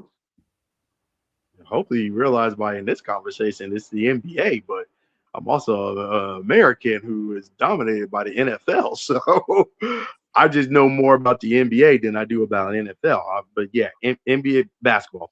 I grew up playing basketball. So, I got my knowledge in that. I say with football is I know all the rules of football, but I never played it because I didn't want that physicalities because I was basketball and you ain't fucking up my knees, hitting me low and everything, so I can't play. You ain't freaking up my knees. I played all three sports. I played basketball, baseball, and football. So. And back in the day, it was easier to get money in the NBA than it was in the NFL. NBA, guaranteed contracts. NFL, you could be one and done. Money was simpler. And NFL, to every 3 years. NBA, I wish it was more 2 years back in the college, but hey, I could have gone from high school to straight to the pro. It was easier to make your money. You can be riding a bench in basketball and still be getting paid. Yeah, it was a lot better. John Stanley made a living of that. Okay. Everybody making some money off it. Harrison Barnes is still making money right now. Emmanuel, it still is in Texas, Florida, and Georgia. Yeah. I mean, if you a good person that know how to teach young people and know your role and do everything, you can be in the league in the NBA 10, 15 years, and that player union, hey, okay, you made it this far, get this, it can do well. Mm-hmm. Robert Parrish, granted his year, 20-something years? Yeah, and Michael Jordan learned real quick, no, you ain't punking me. Yeah. Robert Parrish is only good for maybe 10, 12 years. The Chiefs? The rest of the time. There's no lie in this segment. And unfortunately, baseball is about to mess themselves up again because there is going to be a lockout in 2027. No. See, here's the problem. Once again, baseball is not where the money is.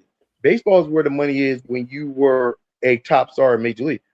Go ask all those people down in minor leagues. How many times you hear people trolling in the minor leagues for 10 years, 12 years, and never got a real sniff of the majors? No, that's a grind. Baseball is the ultimate grind, unless. But if you get there, you get that That check. if you that top star, and if you got what's that? Even if you even if you make the league minimum, it's still all guaranteed. Like no, unless you who's that superstar agent? The one that they always fear every year. Because to answer your question, because some people want a salary floor cap, the players do not want that. That was one of the reasons why the 1994 strike happened and the cancellation of the playoffs and the World Series happened. Because the players know if we put a cap on stuff, we ain't gonna get that money because they know every contract means the next person up gets a bigger contract. It's just like the NFLs and quarterbacks. And some of it is because of what the Dodgers are doing, which is very smart because the Dodgers have a lot of deferred contracts. A lot of people are going the Ken Griffey Jr. and Bobby Bonilla route, which is pay me well after I'm retired. Yeah. How many more years he got to Bobby Bonilla? How many more? Like 6? I think 6 or 5. Yeah, I think somewhere around. They still got 6 more years with that. Yeah, at least. Yeah, hey, Bobby Bonilla. Hey, wait, aren't we coming up on Bobby Bonilla Day? Yes. Is it coming up next month? Yeah. Next month. There we yeah. So after that, it should be like damn near 4 left. But just think about Bobby. This thing here, he can take that money he gets one year, fuck it all over, save the next year. Next year after that, blow it all as he wants to. We are nowhere close. It's in the 30s, isn't it? We got 9 more years of Bobby Bonilla Day. God. So July 1st until 2035, Bobby Bonilla will get paid by the New York Metropolitans $1.19 million every year. Hey, that agent retired. That agent retired the moment that he struck that deal. I'm done.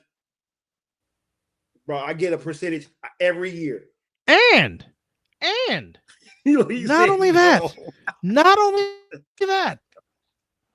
Bobby Bonilla also receives $500,000 from the Baltimore Orioles, and he's got that for 2 more years. When did he retire? What, 2002? Roughly. Yeah. Yo, we are in 2026. Paid. Bro, like I said, he can blow a whole year of 1 year off. Save a year, blow a year, save a year, save 2 years, blow the next, and still be paid. So Bobby Bonilla started getting $500,000 from the Orioles in 2004. Hey. Bobby Bonilla has been getting paid from the Mets since July 1st of 2011. Shit. His agent is paid. I'm sorry. So when he gets his final thing from the Mets in 2035, he'll be 72 years old. Hey, you think this? And that's not to mention the pension he gets from Major League Baseball because he played 10 years. Because, boys and girls, if you play 10 years of Major League Baseball, you get a pension. Mm-hmm. And guys, we're just saying for all our young people that are on it, that was in 2002. Hey. What do you think Shohei is getting or about to get? And the reason why the reason why Shohei did all this because he's getting paid off the field. Yeah, Shohei can spend all of his New Balance money. Doesn't even have to touch his. Same with Marshawn Lynch has not touched his NFL paychecks. No endorsements. He uses all his endorsements is how he pays his bills. And he barely touches that. I mean, he has not touched his NFL money. And guess what? Dub even said this New Balance. That was the biggest one. Do you not think Shohei's getting from Japan all those commercials and everything? You just took the words out. I said that ain't counting as Japan money. I was like, that's not even including all his stuff in Japan. and he hasn't even gotten all the money he's supposed to get. That's It's why from his Dodger baseball contract. and people want to get mad at Wardell for taking the leading deal. No, Steph knows exactly what he's doing. He talked to Clay. Clay told him, like, yo, this is what I'm getting over here. This is what I do over here. That was and not to mention his teammate Jimmy Butler's also with the same shoe company. Yeah. He and Dwayne Wade. Yeah. That was called, oh, I get this. And I keep my Curry brand. So, hey, Darren Fox, you're welcome. I think it's Sabrina. Oh, yeah. Is it Sabrina? Yeah. Is it Sabrina? No. Who's on the Curry brand from the WNBA? Is it Sabrina or is it somebody else? Oh, I want to say it is Sabrina. Hold on. Let me get. I feel like it's somebody else. Answer. Who did he have that 3-point contest with? Hold on. I got you. Hold on. Don't you scream at me. And I think it's Cameron. It's not Cameron Briggs. There might be somebody on the Liberty. No, not the Liberty. Lakers. What's the Sparks? Sparks. No, No, ain't nobody from the Sparks. I don't think so. No, there's somebody because she grew up in the Bay Area, went to Stanford, yeah. I think there's some. He said Leave for now. Okay, first off, Cameron Brink is Steph's god sister who plays for the Sparks. There it is. Okay, and it is Sabrina. That's also under. There you go. Curry brand. So they're now part of China. Yeah, and he almost got Caitlin Clark before Caitlin went to Nike. So please. But that's why he kind of got mad with Under Armour. I'm out here doing this, trying to get this set up, and y'all lowballing people. Yep, I'm out. Well, heck, I bet you Nike kicks themselves in the ass every day for disrespecting Steph. They probably do, but probably not, because you know what they still gonna make money on the back end anyway. Yeah, they're like, hey, as much as we like Steph, you know what? LeBron's still doing good for us. Rondo's still doing good. Is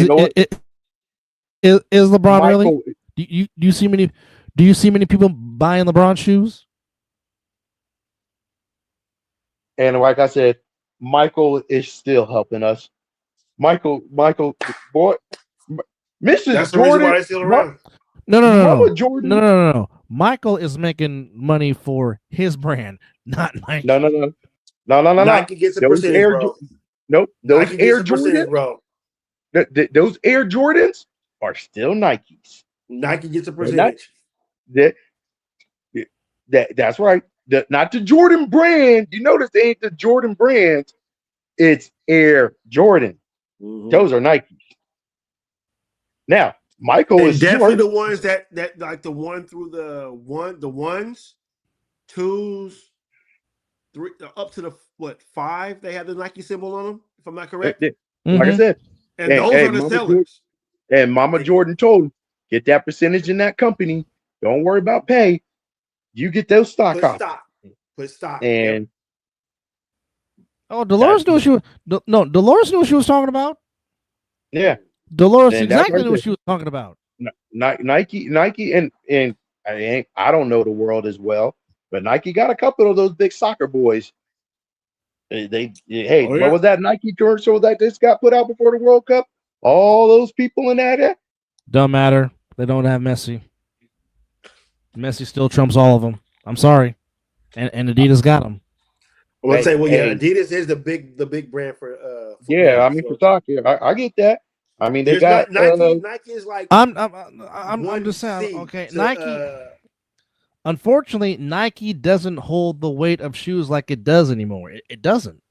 Well, here's the better thing. Honey, this is something. I don't think basketball shoes are as relevant in the culture as they used to be. No, they're not. They're not. They're not. And plus, some of these designs now, soccer and baseball. And plus, some of these designs now are hideous. Yeah, And answer EJ's question. Yes, Messi is in the World Cup. I heard Yes. he is playing for Argentina. I Yes, thought he Argentina, was. yes. I don't know if He is playing for Argentina. Argentina. I was like, I don't know if Argentina played yet. Maybe they're playing They tomorrow. haven't. But I yeah, think it's tomorrow. Yeah. Speaking Yeah. of, I'm glad you segue into FIFA Football. as we did have some Football FIFA games. go! Yes, we were watching the games on Telemundo, as the Swedes put up 5 goals. Which again, I don't understand why you gonna play extra minutes when the game was. Bro, they still believe that there might be an opportunity. All right. And by the way, yes, Well, New Balance does have basketball shoes and supposed to be dominant. Yeah. They still look like Well, let's- Tyrese dad Maxey is for shoes. the New Balance. Let's Yeah, go they back still to look like Leonard, our New old. Balance. They still look Let's like our go back old to the dad beginning. shoes, but Let's go I'll back to They the let look that like be. walking shoes and running shoes. So yeah. Yeah, Let's I'll go back let to that Thursday. Let's go back to Thursday as my other half, Mexico. Orale! They shut out South Ooh. Africa 2-0. Ooh, South and Korea, Mexico City was happy with that. Lit. because Mexico disappoints you all the time on the World Cup. So In round the fact one. that they At least in actually, round the one, fact they that are. I yeah. mean, the first game they the always fact that don't. they actually won a game, Yeah, which they is were something lit. that really happens because they normally either lose or they tie. Okay, so they Oh. actually won a game. Anyhow, South Korea and the Czechs, I think that actually took place at Jean's Stadium in Santa Clara, where they make it look so much Yes, Jean's Stadium is hosting World Cup events, and No, it wasn't that. I didn't know they out here. I didn't know when they started having a game out here. So oh yeah, that's why. But no, technically it's not Gene Stadium right now. It is San Francisco. White cloth over the thing since Levi ain't a sponsor. San Francisco Bay something which is retarded. just Because it's call not it. nowhere near the bay. Just It's call it Silicon Santa Clara Valley. Stadium if you're gonna hide the dang Levi's logo. Good lord. They're in Santa Clara. They have no tie to San Francisco. Basically, it's the stadium next to Great America. They don't know that. Hits my point. Yes. Hits my point. I said that on my Facebook. I said it's a dang shame that FIFA can make that stadium look better than the Niners do. Well, hell, the reason why what's the Jets and Giants? MetLife. Yeah. Because they decided FIFA put told grass? them, hey, put fucking grass there. Yeah. FIFA said FIFA said you put grass here, we're coming. No grass? Don't. We're And taking the every championship game NFL somewhere player was else. like, so we can't. I saw every NFL player like, so we can't get grass. Oh, you That see George stadium- Kittle? George Kittle's been going ham ever since. And he said it again. Why can't we Giant we players. want grass? We want grass. Because you know why? FIFA brings in way more money than the NFL ever will see. Within just every 4 years. They bring in way more money than the NFL season in one season.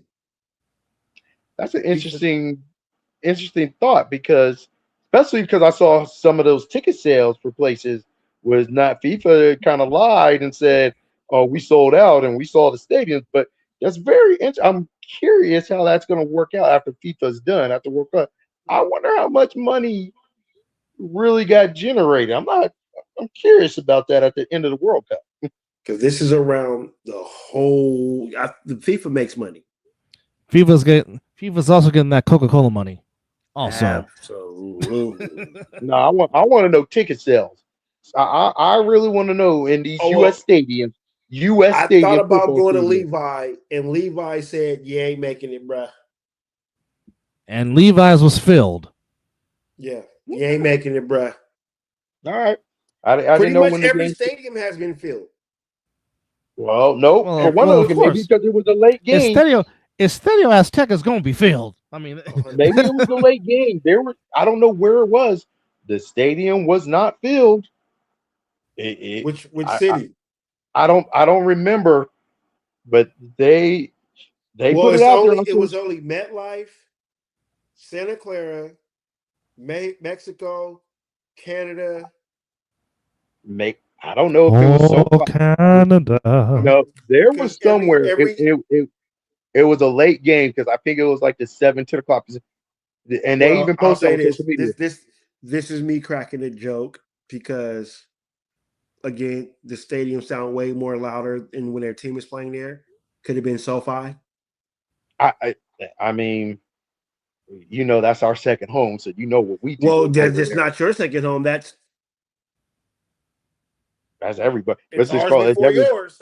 it's everybody's second home. But no, you know what? It couldn't have been SoFi because US played there. It was I don't know. It's on social media. There were spots where there was hella empty seats. Hella. Well, it had to be somewhere because I believe I named all the stadiums where it's been played so far. So, damn. They played in Kansas City? No, it's Canada. They are. They're going to eventually get there. Yeah. No, but this is a game. So so in the U.S., not including today because I didn't see anything. So SoFi, Levi's. Well, yeah. Was those the two? Let's go back. Okay. Today. They also played at MetLife. Let's go back to Thursday. Okay, so Thursday. All right, yeah. When Mexico played South Africa, that game that was in Mexico. That was in Mexico. That game took place at Mexico City at Estadio Azteca. Okay. Mm-hmm. Second game on that Thursday, South Korea against Czechia. That took place at. Oh, that was in Guadalajara. Okay. So that was Mexico as well. That was Thursday. Okay, Friday, Canada. Their game against Bosnia Hertz. Canada. That was in Toronto at BMO Field in Toronto, Ontario, Canada. All right, USA and Paraguay. That game took place. SoFi. Correct, in Inglewood. SoFi. 70,492 was at that game, which you would hold on. Also, let me give the score. It's probably more than football. Yeah, Mexico beat South Africa 2-0. As Cuz said, everywhere is sold out. That's what beat Czechia 2-1. Then Friday, Canada and Bosnia tied. USA beat Paraguay 4-1. Then yesterday, Qatar and Switzerland they tied 1-1. That game took place at Santa Clara at Jeans Stadium in Great America. Brazil and Morocco, which ended in a tie. That's because Neymar did not play. Whoa, Morocco tied Brazil at MetLife Stadium. Yes, that took place at MetLife Stadium in East Rutherford, New Jersey, and they had a crowd. I see that selling out. Yeah, that's selling out for sure. They had a crowd of 80,663 at MetLife. Yeah. All right. Scotland and Haiti. Scotland got the win 1-0.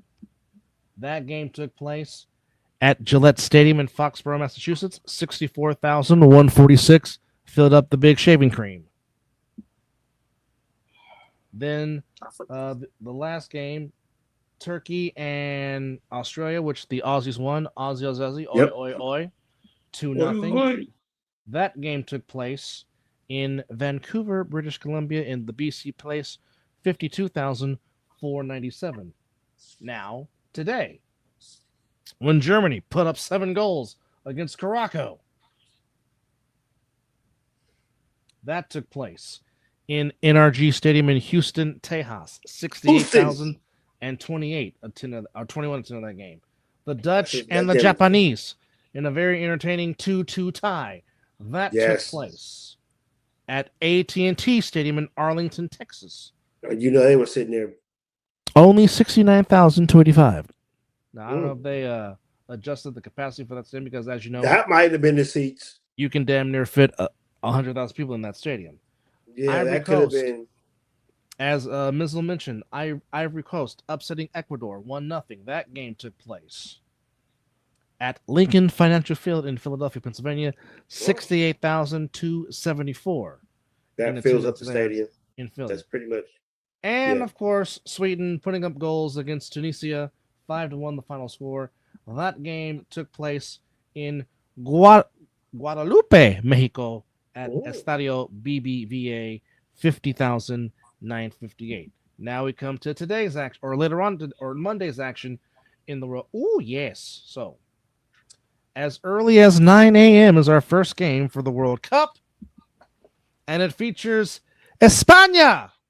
Spain taking on España. Cape Verde. That game will be played at Mercedes-Benz Stadium in the ATL in Atlanta, Georgia. Oh.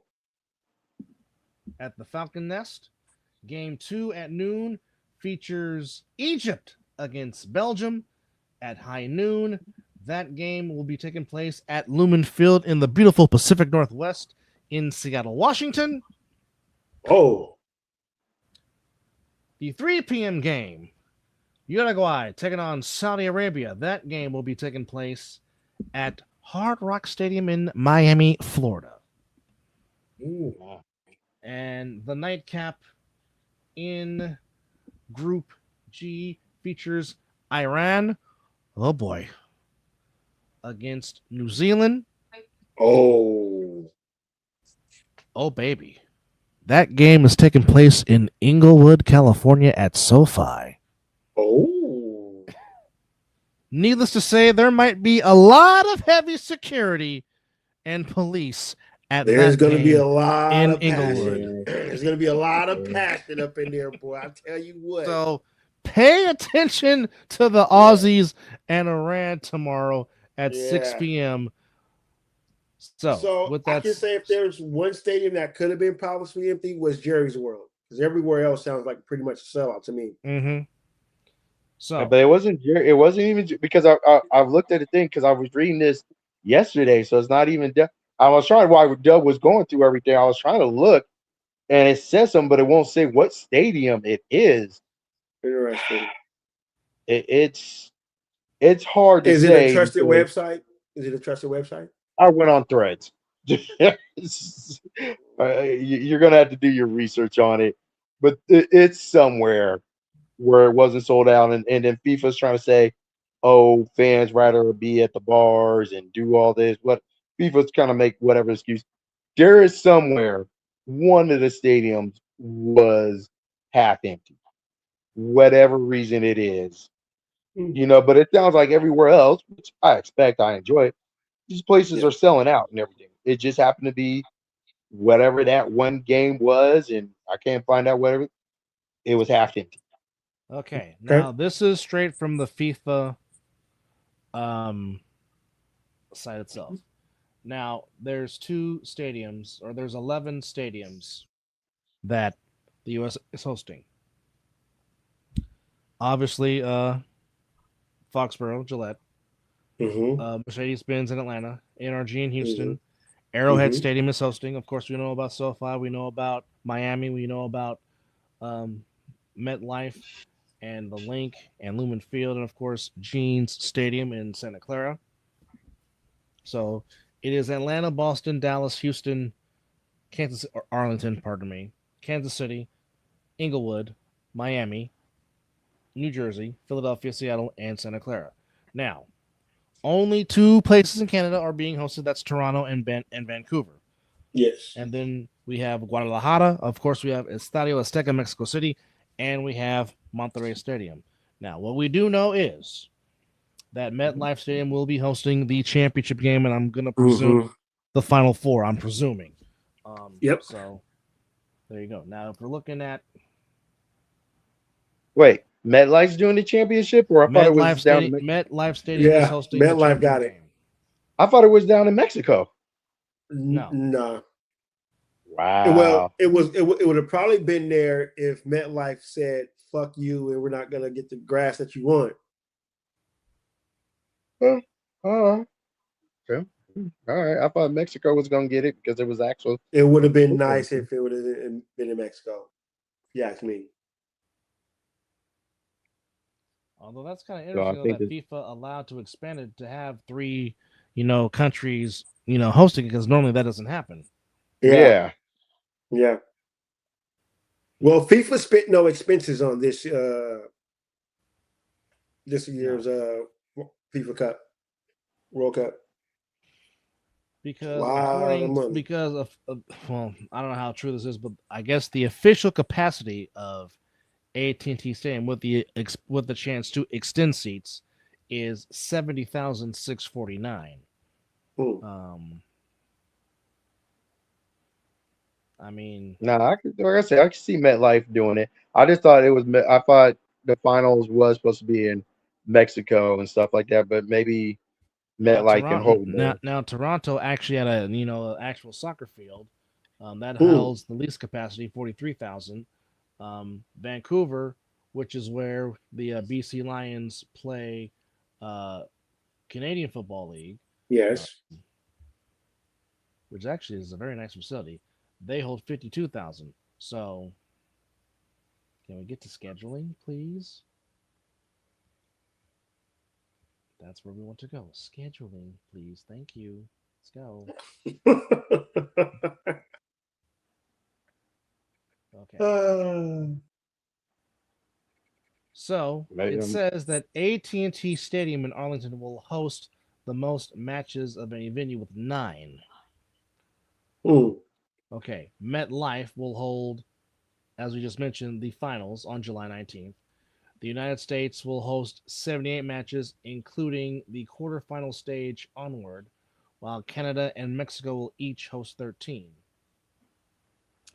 Each tournament venue, with the exception of Estadio Akron, which is in Guadalajara, will host at least one knockout stage fixture. Oh. All right. So, obviously, the Western region broke into Vancouver, Seattle, Santa Clara, Inglewood. Central, Guadalajara, Mexico City, Monterrey, Houston, Arlington, Kansas City. And the Eastern region, obviously, Miami, Toronto, Boston, Philadelphia, and New Jersey. Now,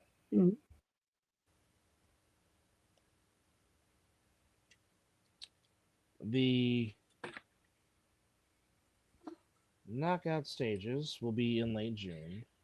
Group stage will be played from the 11th to the 27th. Then the knockout stages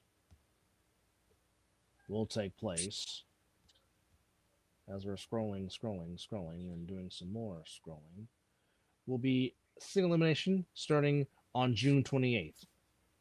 So June 28th, it becomes you win, you move on, you lose, you go home.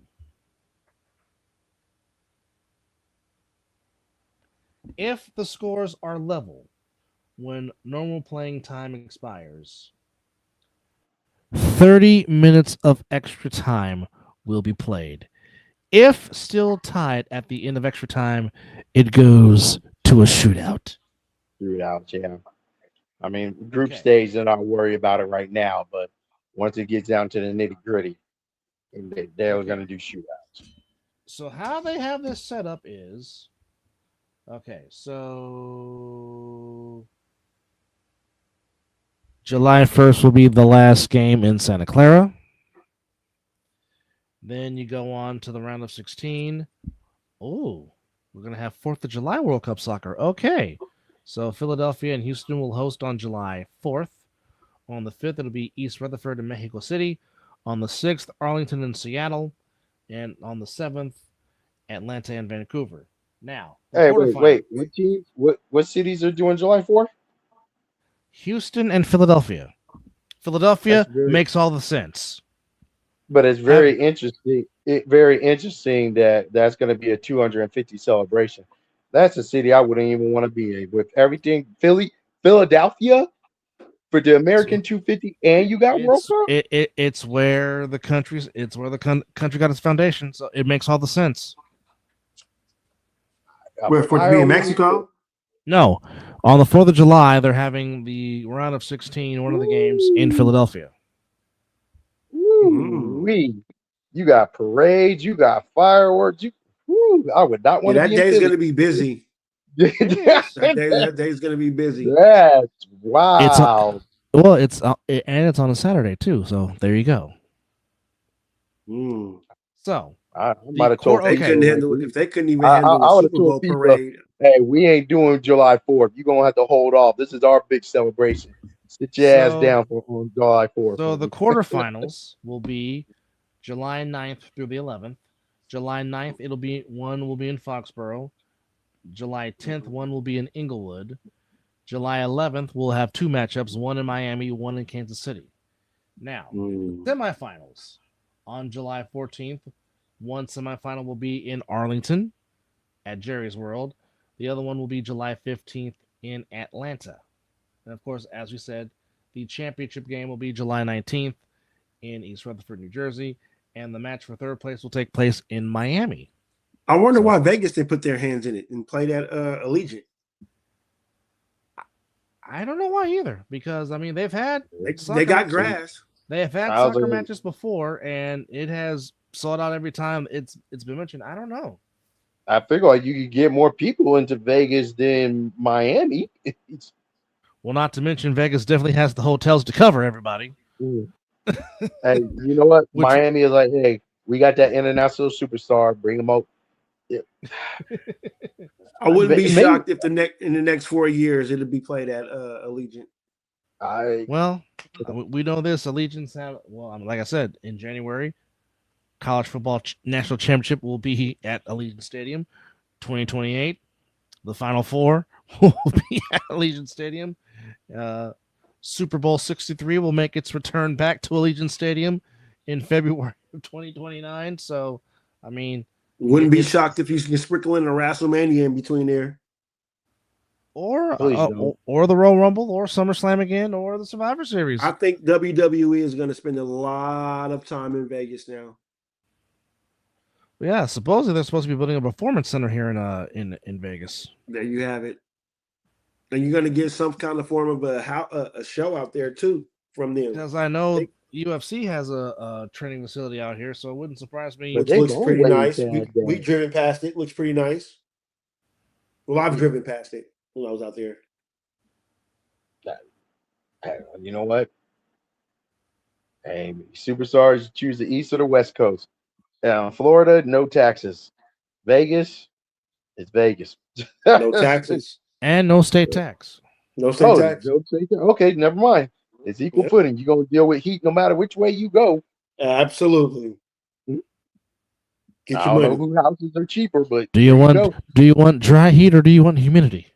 Yeah. Well, I'll tell you this. Myles Garrett contract is about to get hit being in California. Oh, yeah, without question. Yikes. I mean, he's still going to be well over, but I'm just saying, just imagine what he could be making if it went for them taxes. Is that all going to the Rams, or is Cleveland paying for part of it? It really doesn't. I mean, it really doesn't matter because you're going to get taxed whatever city you play in, but is it more? It's higher in California for sure. Yeah, it's higher in California. Well, yeah. You know what? With those 8 games, I was about to 7. say 8 games. 7, but they gave up.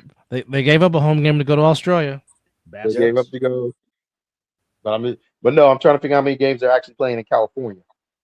So technically 8, because you're still coming up to us. You got to go to Santa Clara. Yeah, you're playing in Santa Clara. Yeah. They're not. Nope, they're not playing. Yeah, so it's 8. Wait, are they playing the Chargers? Their housemates, are they playing the Chargers? Yeah, they got to play the Chargers, right? Yeah. Oh, 9. That's right. You are playing the AFC West, the division of the AFC West. 9 games. Well, and you also think they got to go to Seattle as well, too, right? That's still within the. But they're not California. Oh, no, California. Okay, yeah, you're right. I'm just thinking California. So he's technically playing in California 9 times. Oh, his money is getting huge. And he falls in that other bracket too. Okay. That's why I was okay. He's not in our bracket. Well, me and Dugan's bracket, but he's in a different bracket. Yeah, he in that. That's why I was trying to figure out if maybe he could say, technically my money is coming from Cleveland. No, man. Yo, game check is that's 9 California games. 9, Woo. 10. Okay, counting the preseason games, that's 10 games at SoFi in Inglewood. Damn. You know, that might be the one game I might go to at Allegiant this year. Raiders and Niners? No, Raiders and Rams. I want to see Stafford. I want to see Stafford live one more time. That might be a good game. That might be a Rams thrashing on us, but It's a preseason game. Ain't no. No, that's regular season. it's a regular season game. That's a regular the season game. season. Oh, Yeah, we okay, played the NFC West this year. Yeah, that's 7 days after Little Big Brother's birthday. Okay, so all right, you get. I was gonna say because it's preseason, you ain't seeing Stafford. Stafford ain't playing no preseason games. That boy gonna have a snapback on. Now, I'll go watch the teams fight for 53 when they play each other in preseason. I'll go do that. So the Niners is coming to the desert. Yes. Yeah, that's good. Scouting report. I'll go scout. Yeah, that's exactly what preseason is. Scout. Scouting report. It's always good. If you were watching the Niners in preseason, we all knew what our quarterback was when we saw him in preseason. We were like, he's giving our backup a run for his money. I see why we traded our backup. The Liberty beat the Mystics 86-64 in the WNBA Commissioner's Cup, and also the Dream beat the Tempo 102-77. Who's the Tempo? The Toronto Tempo. I remember. Okay. Toronto. I guess maybe it's tomorrow. I heard a commercial. Are they doing the WNBA talking about the throwback to their very first game? It's supposed to be Sparks versus Liberty. Is that tomorrow? No, tomorrow is the Sparks against the Valkyrie. Go Valkyrie, BLA. Damn right. Which I gotta get to a Valkyries game this year because I heard that atmosphere is electric. I mean, I've gone to a few Aces games here in Las Vegas, and the crowd has been very lively. Which, by the way, the Aces do play the Wings tomorrow. Ooh. Which you can see on USA. The Valkyries and the Sparks, that is on Peacock and NBC Sports Network at 7. And the Lynx and the Fire at 5 p.m. Did I hear a cat? Yep, you hear my cat. Okay, I was saying it was the first time I heard. I was like, okay, you know what, whatever. But okay. Yeah, my cat's trying to beg for some food today. I ain't gonna give him. On the Diamond, Diamondbacks beat the Reds 5-3. The Rockies unleashed some frustration out here in Vegas and put up 23 runs. Wait, where are the A's playing at in Vegas? At the Aviators ballpark, where their AAA affiliate is. Yeah, AAA affiliate. Yeah. And there was plenty of balls hit out of the ballpark. Literally, I've been hearing ever since we've been over there. It's just been bang, bang, bang. Oh yeah. No, the ballpark that's going to be a trouble. League park, you damn near should be hitting a home run damn near every bat you get up. Well, I mean, not just that. Is the fact is, again, high altitude, dry heat. The ball's going to carry out here in Vegas. So, even with a retractable roof that's going to be there on the old side of the Tropicana, the ball's going to carry. I feel bad for some of those A's players. They're like, we go on a away game and go to an actual major league stadium, and then we come home, and this is what we got to come home. It's like it's a nice thing, but this is AAA. Actually, the A's did very well in their Vegas trip. They went they went in their Vegas. Ready to see? Is their Vegas ready to see? 1, 2, 3, 4. Yeah, they went 4-2 in their 6 games out here. Of course. Ask the pitchers, did they do well? Oh no, on both sides. Okay, Steve, I'm just batting practice. Steve, the first Vegas game was a 15-14 final score, and that game was played at night. God damn, batting practice. Jeez. And me and Mizzle was going back and forth on the game. I said, "Well, I see there's no pitching in Vegas tonight." There was pitching. God. There was pitching. It was underhand pitching. Straight up the middle. It was home run derby. Anyhow, Marlins beat the Pirates 4-2. Padres beat the Orioles 5-2. The Nationals beat the Mariners 10-1. Yankees beat the Blue Jays 8-3. Mets beat the Braves 8-1. Tigers and Guardians postponed. There'll be a mega update on September the 4th. Royals shut out the Astros 4-0. White Sox beat the Dodgers 6-4. Brewers the Brewers shut out the Phillies 4-0. Twins beat the Cardinals 5-4. Rays beat the Angels 8-3. Rangers beat the Red Sox 6-4. And Logan Webb pitched a beauty today. Yes, he As did. the Giants do beat the Cubs by a final score of 5-1. The White Sox and Dodgers. Was that a Go 3-game White or 4-game Sox. series? That was on the south side of Chicago. But what was the for the series? Oh, Dodgers took 2 out of 3. Okay. I know the White Sox are doing pretty good, so I was just seeing how they matched up. They are vastly improved, but Steve, your beloved Atlanta Braves have the best record in baseball. Yeah, but I'm a little worried. My boy Tassat Jr., whatever, he on the IR. A little worried. Oh, Acuna, yeah, the boy can't seem to stay healthy. Yeah, that's what I'm a little worried about. And he's so fun to watch. He really is. He is. And this is now we're now into June. This is now when baseball starts to count. You're not wrong, but April, May, you can feel things out. Everything is June. June. Yeah, this is where it starts counting now. You got your team. You know who you are. We know that this is when it counts. No lies. There you go. Well, but hopefully they survive. Oh, before we go, congratulations, and Mizzle called this. The Louisville Kings are your new UFL champions as they beat the DC Defenders in their house, 27-20 to claim. I was the fourth quarter of that. As they claim the UFL championship, the DC Defenders were trying to go for the repeat, as the game was being held at their home, even though it was a neutral site. But DC got to play the championship game at home, but lost to the road team, which is the Louisville Kings. I'm sorry, the Louisville Kings were the home team in this neutral site, but get the win 27-20. So the Louisville Kings in their first year in the UFL get the championship of the United Football League, which is a very nice trophy. Congratulations to them. And we are officially a month away from training camp, which means you'll be seeing a lot more Mizzle and Dub on the Mizzle Dub Show during football season, as the cat needs. Oh, that cat hungry. That cat I was needs like, some you want to fancy make feast. I was about to see. He came up to me. I was like, you don't make an appearance? Sure. Whatever. We love animals. He left because he already know I don't play that. This is not my cat.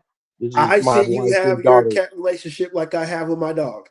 This is my wife and daughter's cat. I'm not really caring. I do what I have to do when I'm called upon it. Other than that, I understand. I wholeheartedly understand. But before we go, congratulations! I saw the thing 400. Hey, yes, sir. Yes. That's a big thing. There's not a lot of podcasts can get there. 400. Yes. I guess we like talking. Yeah, I guess so. But no, definitely appreciate you. Of course, my good buddy Kevin Perry. Of course, JP, Country K, all the guests that we've had come on this show over the near 6 years we've been doing this. Like I said, a lot of y'all helped put this together because y'all wanted us to do this. And like I said, we do this. Spend money. So we definitely appreciate every supporter that we've had on this 6-year journey, and definitely can't thank y'all enough for if y'all been with us for all 400. God bless y'all. If half of it, God bless y'all. Even a third, bless y'all. We just joining. Definitely, we just appreciate y'all. Again, the New York Knicks in their 53-year drought by winning the NBA championship. Jalen Brunson, the Finals MVP. And now we will see what happens, because in 2 weeks, literally, the draft will be here quicker than you think. No rest. Exactly. No rest for the weary. Like I said, NFL getting ready to get into a training camp. Baseball, pennant races heating up. And, of course, FIFA World Cup going on strong as we are just that closer to football. But certainly want to thank our fellow brother in our friendly neighborhood, Steve, for coming in and talking NBA with us. And definitely to you, the viewers, and to our newest subscriber that put us at 260. we say thank you very much. It is greatly appreciated. Again, don't forget to check out our brother in the All-Pro Jaffos on Jaffos TV, the Highly Elevated Sports Talk for the Highly Elevated Sports Fan. Check them out. Also, every Wednesdays at 5:30, the other side of the ball covering the A7FL, as we will talk about these yearly awards. Yes. Certainly is God, that MVP award is going to be tough to decide. It's really going to be tough to decide. But hey, that's why we have these shows to talk about. So we appreciate you guys very, very tremendously. And now the high school graduate, who turns 18 in a couple of weeks. Oh God! Don't remind me. Good grief. With that said, folks, appreciate y'all for joining us on this 400th episode of the Mizzle Dub Show. Special thanks to all you guys. It is greatly appreciated, and to everybody that's helped out with us with this. We didn't do it. We haven't done this alone. No. So we'll give ourselves a pat on the back and a little. Yes, indeed. Congrats to the Knicks. Congrats to the Carolina Hurricanes for winning their second Stanley Cup in franchise history as they beat the Vegas Golden Knights 3-0 to clinch the Lord Stanley's Cup in 6 games. So congrats to them, a.k.a. the Hartford Whalers, but that's another story here. Stop it. Nonetheless, enjoy the World Cup. Enjoy the College World Series. Enjoy Major League Baseball. And enjoy the summer. Be safe. Stay hydrated. Drink plenty of water. Sunscreen yourself. Don't turn into a lobster. And of course, make love, not war. Anyhow, again, appreciate Steve. For Mizzle, I'm Dub. This has been number 400 of the Mizzle and Dub Show. 400! And that deserves a big fat Yeet.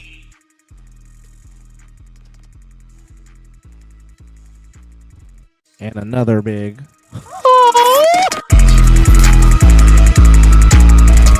appreciate y'all. Thanks for watching. 400 in the books. Jesus. I didn't think we were going to make it this far, man. I love it. I love it. Yeah, I love it.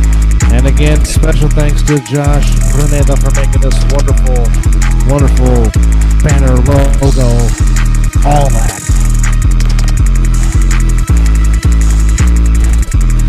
Shout out to Little Big Brother for the intro, the original intro.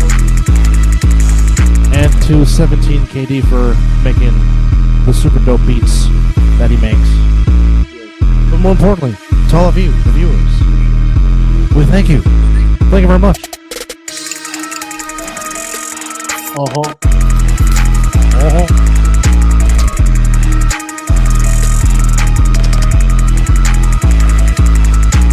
Y'all can see us right now getting out to this beat.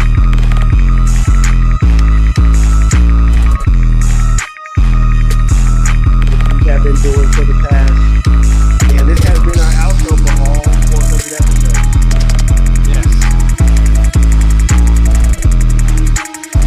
You got 2.5 hours to catch up on while you're working, Opus. Yeah, and you also just missed Steve because he was on the show too. We know that you have been one of our biggest supporters. Absolutely. We know that you will catch up while you're working. And trust me, you got a whole lot of